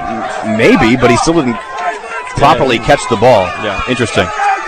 So trips to the left for Gage Hood. Single receiver on the far side. 5 wide, 2 receivers on the right. Hood in the backfield trying to buy some time. Throws it from the 30 to the far sideline, incomplete, second down. The ball is at the Glen Rose 38-yard line. It's incomplete. It'll be second down. And Hood's looking downfield. He had some guys open on the opposite side of the field on just short intermediate routes that would have giving you a little bit of positive yardage on first down, but he's going for the home run ball. 46-33, Bauxite leading Glen Rose. 5:50 remaining in the fourth quarter. Hood on the out route is complete to Harrison. Harrison crossing the 50-yard line on a strong 12-yard gain on second down. He doesn't look like a freshman, does he? No. He is a powerful guy. Gage Hood's pass complete to number 0, Carson Harrison. And the ball is spotted in the right hash of the 50-yard line. Tackle made by number 1. 5.5 minutes and counting here in the fourth. Trips to the left. Hood looking to his right. Hesitates, rolls out to his right a bit, losing time, fires, and it is incomplete. That was almost an 8-yard gain by Jonathan Van. The ball was too low, and now another Gage Hood's pass intended for number 2. Official timeout for a hurt player. Another Bauxite Miner down. Number 1, Emery Moore. So you get a look at the number of who is on the ground, flat on his back.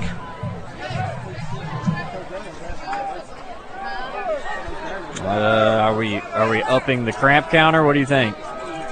Might be. That's Emery Moore, and he is walking on his own power, so either that or he might have twisted his ankle on the defense.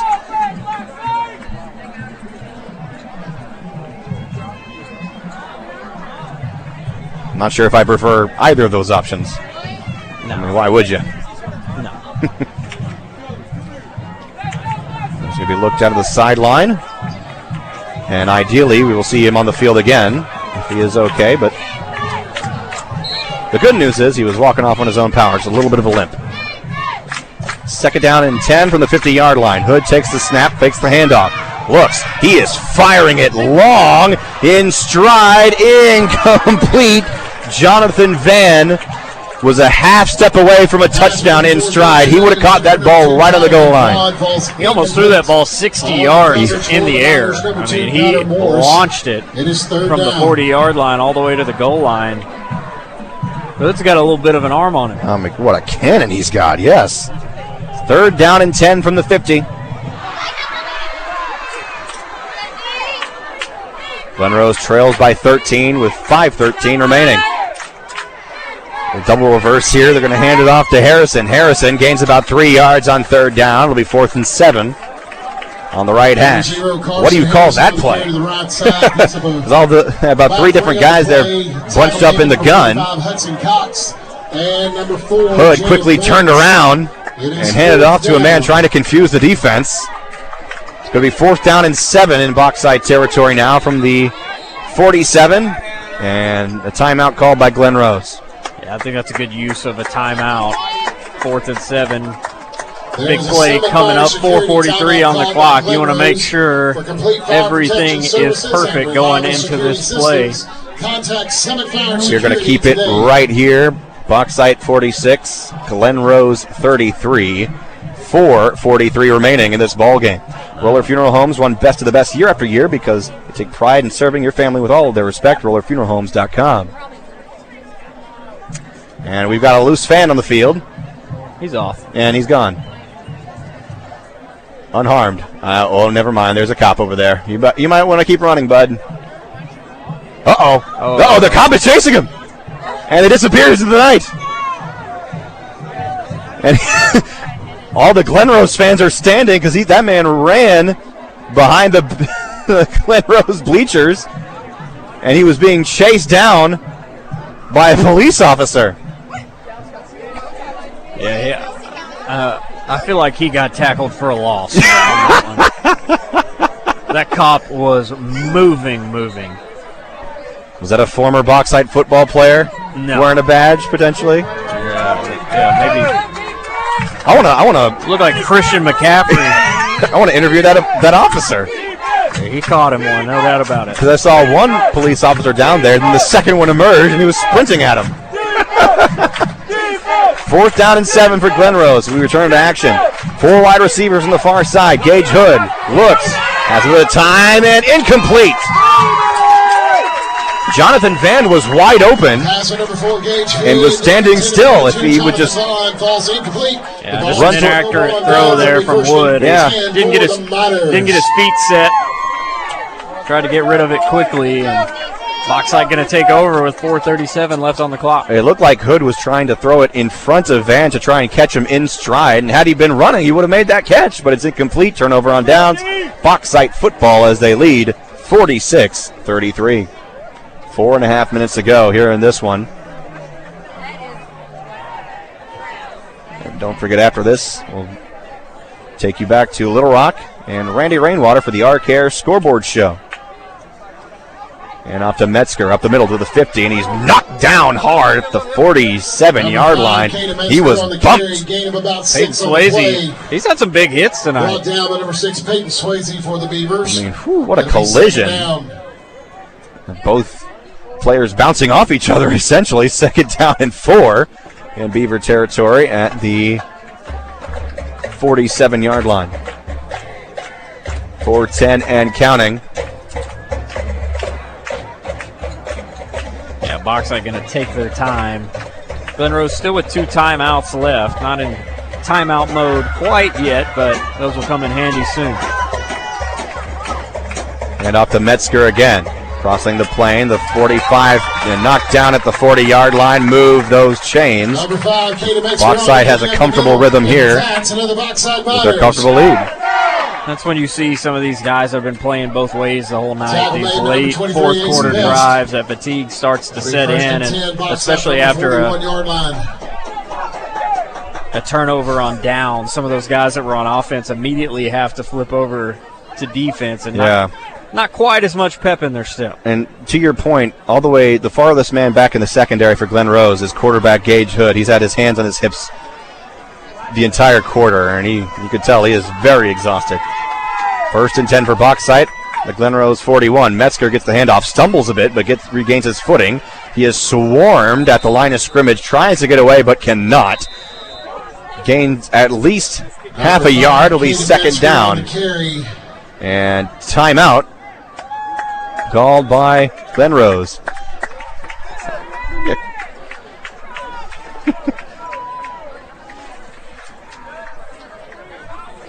So 3:04 on the clock. Bauxite leads 46 to 33. The clock right now at 9:30. Still got plenty of time before the ArcAir Scoreboard Show with Randy Rainwater, Barry Grooms, and Kevin Bohannon. It was so nice to get in the truck this afternoon and hear the sonic blast back again. And you actually made an appearance on the sonic blast unintentionally. Accidentally, yeah, we did. We were trying to test out our signal with producer Damon Poole. I think we kicked Randy off the air. I don't think we kicked him off the air. I think he lost his connection. I think his cradle point overheated. Oh, wow. Over in Red Hot Heber Springs. I think I got the bad end of that deal because guess where I live? Heber Springs. Yeah. And I had to drive an hour and a half to be here. But I'm actually not bitter about being here at all. I'm happy that I'm here in Bauxite. It might be good for you to move to Little Rock. You're Heber Springs guy, through and through. If I'm moving to Fayetteville. 2nd down and 10. The Glen Rose 40-yard line after that timeout. Hand off to a different running back that time. That's Gunnar Morris. Morris is tackled by at least 3 different Beavers, the line of scrimmage, where his forward progression stopped. And another timeout for Glen Rose. It'll be their 3rd and final timeout. There's a Summit Fire Security timeout called by Glen Rose. And the clock stops at 2:53. That's Glen Rose trying to force Bauxite to stop the clock here. Bauxite leading 46 to 33 here in the 4th quarter of play. The only key here on this 3rd down is to hang on to the football. If you're Bauxite, you want to run the football again. Picking up the 1st down would be great, but I think even better would just be running as much clock as you can. And if you got to punt it away, you're up 2 scores. Got to hang on to the football. Midtown Plumbing does residential and commercial plumbing all over Central Arkansas and is a 24-hour emergency plumbing service. MidtownMechanicalServices.com. Entergy Next Gen Arkansas, better power, more jobs, brighter future, and DK Fuel. Join the Alon DK Showdown today by texting SPIRIT to 71057 for a chance to win $25,000. Bauxite need to be quick here as the play clock is down to 10. So they can get the snap off soon. Wyatt Foreman, an empty set, and now Bauxite is lining up with 4 wide receivers to the right side. Foreman will keep it on the QB keeper, and he's knocked down by what looked like his own receiver, and I believe it was Gavin Hildebrand trying to block for him, but accidentally got in his way, so now it's going to be 4th down and 10. He was stopped behind the line of scrimmage. Best thing he did right there, even if he got knocked down by his own guy, but he stayed in bounds. That run was pushing to the outside, and he made the decision to cut back in. Granted, it was into the back of one of his own linemen, but it's better than running out of bounds. So now 4th and 10. They're going to let that play clock roll with 14 seconds and counting. Game clock.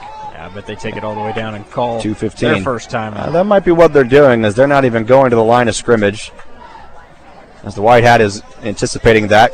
Play clock at 1 second, and that's when they call the timeout. 2:06 remaining in this one. For a first game, the Miners had very little first game jitters here tonight. There's a Summit Fire Security. No, and really some of those early Bauxite. mistakes by Glen Rose with the botch snap punt fiasco they had and a few of those early penalties. It's been a pretty clean game for the last 3 quarters, and I think you can see, both of these teams were picked to win their division in 3A and 4A respectively, and you can see the potential on both of these teams. Both really physical football teams. We've seen some big hits, multiple guys around the football making tackles, and looking forward to seeing where these teams go as the season progresses. Yeah, with just over 2 minutes remaining in the game, Glen Rose is down 46-33. When it looks like the game is done for them at the moment, they are they are not a bad football team by far. They are a really good football team, and I would not be surprised if we saw them again at some time this season. On 4th down, Wyatt Foreman will punt it. Nobody back deep. He's going to take a minor roll, and Bauxite can't get it to it before it can cross the goal line. So it'll be a touchback with 1:57 remaining in this ball game. Yeah, good idea there Foreman from with the Grace Point Church Foreman. punt. Just a Rolls into little bit the of an end unlucky zone, bounce. to the end zone. It's hard to believe that football season is now in full swing, with this being Rick Schaefer week 0. And we're almost done with the first game of the year. You ready to watch some football tomorrow? Oh yeah, I'm going to watch UAPB in person tomorrow. So excited. Nice. Out route on the screen pass is complete to Van. Jonathan Van gets the first down and then some to the 40-yard line. Who do they have, Missouri tomorrow? They have Morehouse College. When do they play Missouri? Is that next week? You're thinking of UCA. No, I think for some reason I thought UAPB had. Maybe UAPB. You're right. They do have Missouri. Sorry. That's at Missouri in a couple of weeks. But they are hosting Morehouse College in Little Rock tomorrow at War Memorial Stadium. Trips to the left side. 1st and 10 after a 15-yard gain for Glen Rose. Looking to the far side. It is tipped incomplete. It could have been intercepted by Emery Moore, but Moore was focused on the receiver. The intended man was Carson Harrison, who had the ball, dropped it. It was bounced off his shoulder, but he could have made the catch. It is 2nd down and 10, 1:44 to play.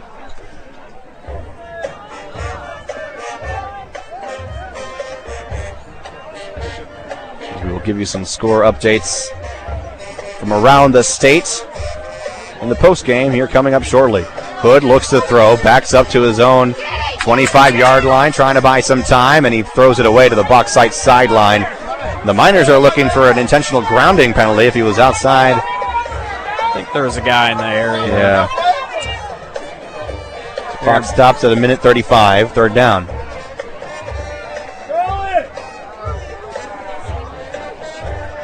Gage Hood's pass falls incomplete. Until Gage has been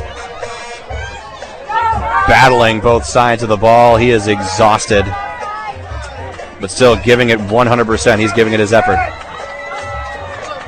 Oh, my goodness.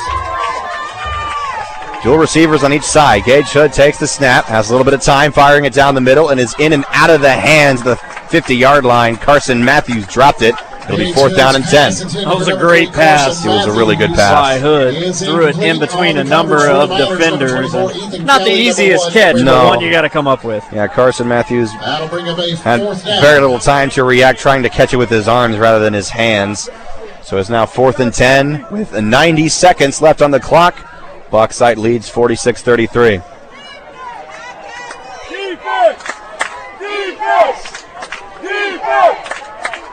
Glen Rose with 4 wide. Running back in the gun. They're going to throw it to the far sideline, complete at the 50-yard line, and out of bounds as Jonathan Van will move the chains for Glen Rose. So a little bit interesting here with over a minute left. Yeah, Bauxite, a lot of cushion to those receivers on the outside. He was really uncontested all the way to the sticks, just turned around and easy pitch and catch. So they marked the ball at the Glen Rose 49-yard line. Clock stopped at 1:25. Defense! 10 on the play clock. Hood and Harrison in the gun with 4 wide, 2 on either side. Hood, quick out route pass, dropped again. Boy, oh boy, Jonathan Van. He's got to put that on Van. He led him a little bit, and that's not the design of the play. It's just a quick pitch to the outside and kind of just threw it off his mark a little bit. So many of these passes have just gone in and out of the hands of their intended receivers, mostly for Glen Rose. I mean, we're 2 catches away, like 1 or 2, maybe 3 catches away from a very different ball game. 2nd down and 10 at their own 49. Glen Rose on the right hash. Hood will throw, trips to the right, drops back to his own 40, has some time, now losing it. Bauxite charging his way. He's back at his own 35, fires, and nobody around him, incomplete. It'll be 3rd down. 1:12 to go here in the 4th. Pass intended for another number 3rd and long here. Is incomplete. Bauxite just needs 2 stops to seal the football game, and kind of feel the anticipation of the fans. 3rd down here in the stadium. This one means a lot to these folks in Bauxite. Glen Rose won the game last year by 10, and Bauxite's been out for revenge all offseason. 3rd and 10. 2 wide receivers on either side. Out route pass to the running back, Harrison. Harrison crossing the 50, and he is tangled up by his shoelaces. A good tackle. Caden Sprague had him by the ankles and wouldn't let go at the 50-yard line. Still a gain of about 3 yards. It'll be 4th down and 7 for Glen Rose. Number 22, Caden Sprague. It is 4th down. 50 seconds and counting. Trips to the left. Hood rolls out to his left. Fires here on the near side. Completes to Baldwin. Baldwin slips away, and he's tackled at the 40-yard line, and that's enough for a 1st down, and the Beavers convert again on 4th down. 43 seconds stopped on the clock. Number 1, Leighton Baldwin. Tackle made by number 9, Brody Mathis. Number 7, Colin Jenkins. Glen Rose trying to Houdini this game here late. 35 seconds left. Trips to the left. Hood looking to his right, losing time. Doesn't see his blitzer, and he throws it out of bounds. Hudson Wilson was sneaking up at him from behind with great speed. Pass incomplete. Clock stops at 26 seconds. You could just see Hood is gassed at the quarterback position. He's poor been guy all night, both sides of the ball. By the end of the season, he might be the most in-shape player in the state of Arkansas. Gonna throw it again on 2nd down. Firing it far side, in and out of the hands again to Jonathan Van, and Van was hit as soon as the ball bounced out of his hands. Incomplete. 3rd down, 21 seconds remaining. This one belongs to the Bauxite Miners. On the coverage for the Miners, number 1, Emery Moore. You can just see it over there, and not even just Hood, but Harrison, Battle, Van, the entire offensive line. Youngman. I mean, a lot of these guys play both ways. Ironman football. 3rd down. Gage Hood's going to throw it. Trying to escape his pass rushers. Breaks a couple of ankles. Steps up to throw. He's throwing it deep. It's in the end zone and incomplete. And going to be a defensive pass interference on Bauxite. Emery Moore had a fistful of jerseys. The ball was going towards Jonathan Van. I mean, if he doesn't do that, that'll be a touchdown for Glen Rose. So yeah, just a one-on-one ball, and honestly not a bad penalty to take if you're Bauxite. Plenty of clock ran off there. 8 seconds left, and now you're in territory where even if they do score, there's no real opportunity for them to come back and win the game. Here in a moment during our post game, we're going to have some score updates, but how about an update on the young man who ran onto the field and tried to escape the police? I don't think we're going to get an update on him. Well, I would love to. Here we go, 1st and 10. The 25-yard line. Hood with trips right. Fires, and his intended receiver wasn't even looking. He was looking for Leighton Baldwin. Incomplete. 4 seconds left. Gage's pass intended for number 1. Leighton Baldwin falls incomplete. We have one last play left here. Glen Rose trying to end this game on a high note. With Gage Hood and Carson Harrison being in the gun as they have been all game long. Very solid game by both squads.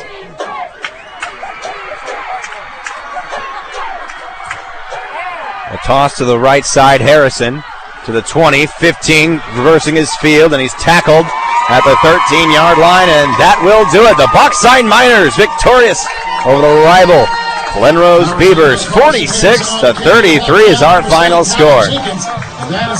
I'm surprised with the student section being right there on the field. They didn't storm the field. I was half expecting that, really.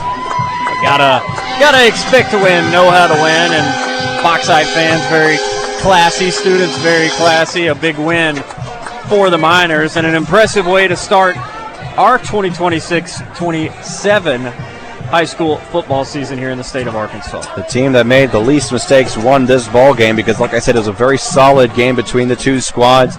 Just Glen Rose had one too many mishaps on their part, and that cost them the games. They are defeated by the Bauxite Miners 46-33. We'll have the post game after this on the Buzz Radio Network. The hymn says, when peace like a river attendeth my way. Attendeth means it walks with you. It comes alongside you.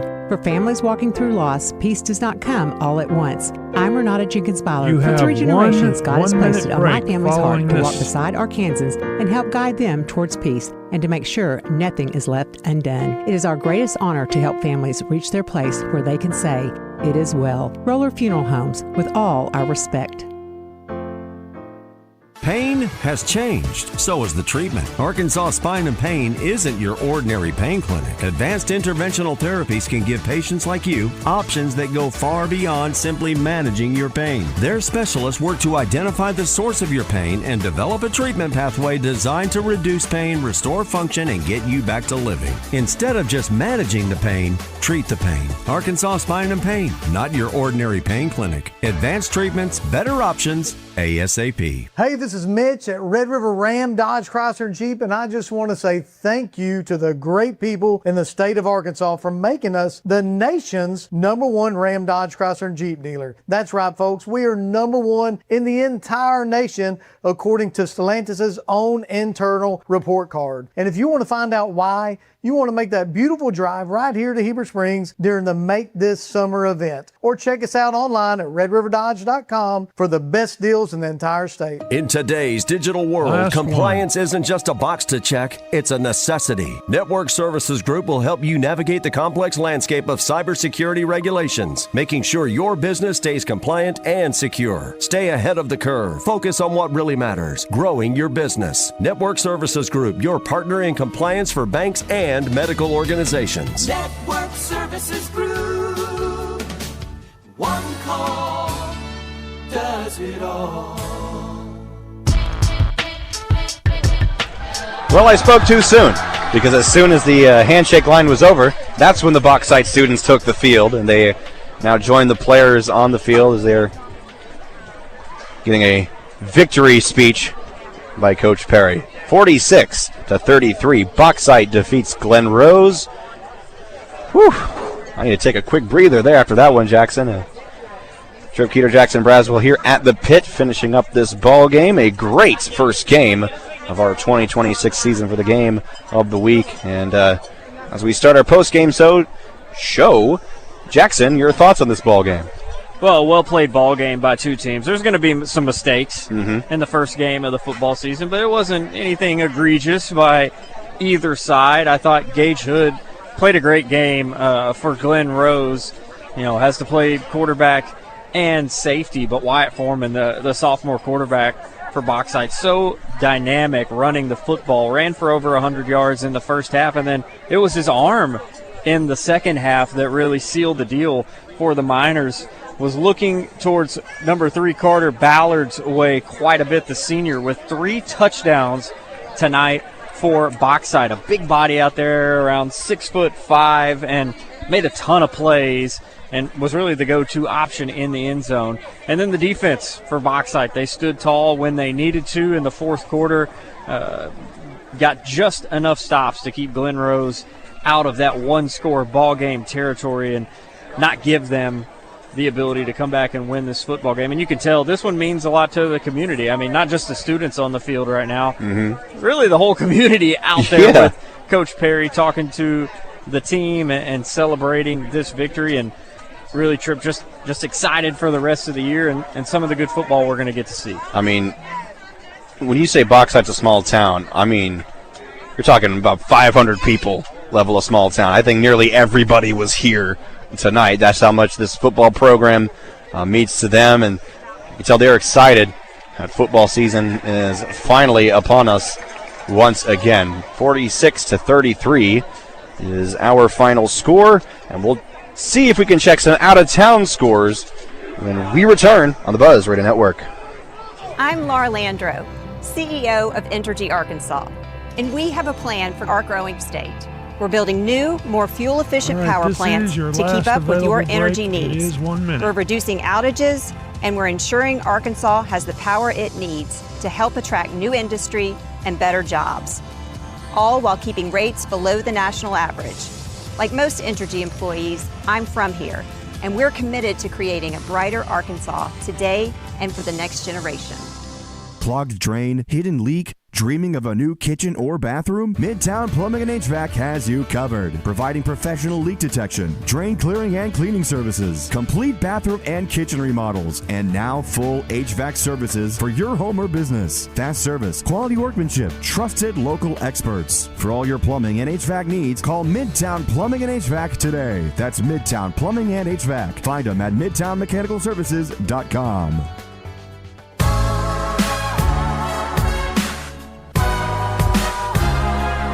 Welcome back here to Bauxite. Miners win this one 46-33. Let's check some scores from around the state. Sheridan, Coach Kelly, they're 1-0. They beat Whitehall by a score of 70-16. That's a pretty typical Coach Kelly game. 70 points, not a bad way to start the season. Trying to see how many of these we've got updated. Northside up 14-7 over Southside in the fourth quarter. Let's see if I can help you out here, too. Sylvan Hills is leading Little Rock Central 53-34 with a minute and a half left in the fourth quarter. Ozark, the Hillbillies, travel to Maumelle. They take them down 36-14. That Ozark football program, a real highlight for the River Valley region. Lakeside up 28-24 over Lake Hamilton. Lakeside rebuilding a bit this year. Lost Wally Walcott. Lost Drew Morgan, but still showing some fight in that crosstown rivalry. Up 4 late in that ball game. Van Buren and Alma, another rivalry game. Van Buren up 41-12 in the second half of that one. And then the Salt Bowl, Bryant 42, Benton 35. It was at one point 42-14 with Bryant in the lead. So, yeah, Benton is mounting a bit of a comeback here. That would be big. I couldn't even put it into a big word. Tripp DeWitt didn't get it done. They lost 48-20 versus Rison. Jessieville's down 28-44 against Mineral Springs. Crossett up 27-18 over Drew Central. Over at the host town of earlier today's Sonic Blast, the Heber Springs Panthers defeating the Atkins Red Devils 56-28. Big win for Heber Springs. Close one in northwest Arkansas. Prairie Grove and Pottsville tied at 46 in the fourth quarter of that one. That'll be one to watch as we go on. Greenbrier took down Hot Springs. That's the number 20 and 25 ranked teams in the state, respectively. Greenbrier wins 46-13. Take a look at some Little Rock schools who are finish up their first game. Little Rock Mills traveled up to Osceola to face the Seminoles, and they defeat Osceola 30-14. Oh, nice. Fayetteville in Coach Anthony Lucas's first game as the Purple Dogs coach. They lose tonight in Stillwater, Oklahoma. Stillwater 23, Fayetteville 3. Another out-of-state game. Pulaski Academy going to Melissa, Texas. They're down 63-21 in the fourth quarter of that game. Little Rock Christian and West Little Rock beating Harding Academy 45-13. Little Rock Christian looking to be a pretty strong squad in the 7A this year. And Ozark, if you haven't seen already, Ozark Hillbillies in Pulaski County tonight taking on host Maumelle, and Ozark wins 36-14. Trip, we've got Randy Rainwater up next. Yes, we do. For the high school scoreboard show. I know Double R is ready to get back in gear. The hardest working man, probably period, but Friday nights for Randy Rainwater, Fridays in general. Oh, yeah. He is nonstop. I do not envy him. He is all over the place, having to travel from being on location for the Sonic Blast, then having to immediately head back to Little Rock to the studio. I mean, that is not an easy trek no matter where you're coming and going from. So believe me, I know it. I get it. I want to quickly thank our wonderful sponsors for being the reason why we are here. Electric Cooperatives of Arkansas is serving 60% of the great state of Arkansas, providing reliable and affordable power. Your local energy partner. Roller Funeral Homes won Best of the Best after year because they take pride in serving your family with all the respect. RollerFuneralHomes.com. Midtown Plumbing does residential and commercial plumbing all over Central Arkansas and has a 24-hour emergency plumbing service. MidtownMechanicalServices.com. And Entergy Next Generation Arkansas, better power, more jobs, brighter future. And DK Fuel. With DK Fuel, join the Alon DK Showdown by texting SPIRIT to 71057 for a chance to win $25,000. Once again, your final score from Bauxite. The Miners 46, Glen Rose Beavers 33. And that is how our broadcast, our first high school game of the week, comes to an end. Jackson, it is great. It was great to be here with you here tonight, and I look forward to the remaining season with you and potentially your dad. Yeah, likewise. It'll be a Braswell tandem this year. We'll come in and be a part of the broadcast as much as we can. I hope to be here for about 90% of the games. I got a couple of travel dates, but looking forward to the year as well. Looking forward to some Razorback football next weekend, getting that started. We can talk some hog ball on our broadcast as well throughout the year. And a big thank you to Damon Poole back in Little Rock, keeping us held down, doing a great job back at the studio. So for all of us here on 103.7 The Buzz, this is Trick Peter saying good night from Bauxite High School for the Buzz Radio Network and the high school game of the week.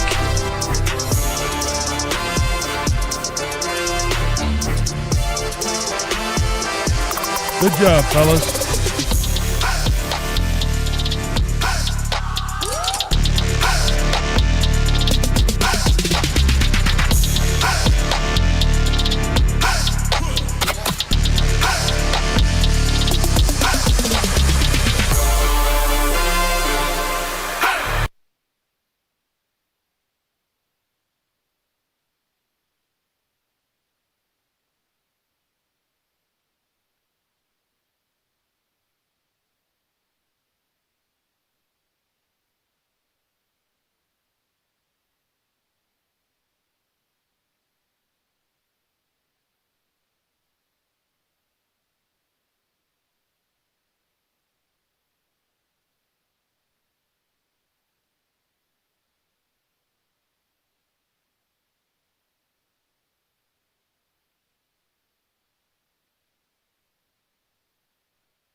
It's time for the R-Care of Arkansas High School Scoreboard Show on the Buzz Radio Network. This broadcast is brought to you by R-Care of Arkansas, where health for all means affordable care close to home. And now, here are your hosts, Randy Rainwater, Kevin Bohannon, and Barry Grooms of Hootens.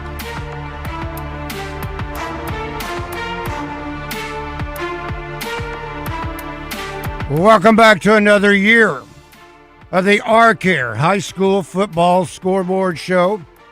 Barry Grooms of Hootens Arkansas Football Magazine. Kevin Bohannon of Hootens Arkansas Football Magazine. I'm just Randy Rainwater.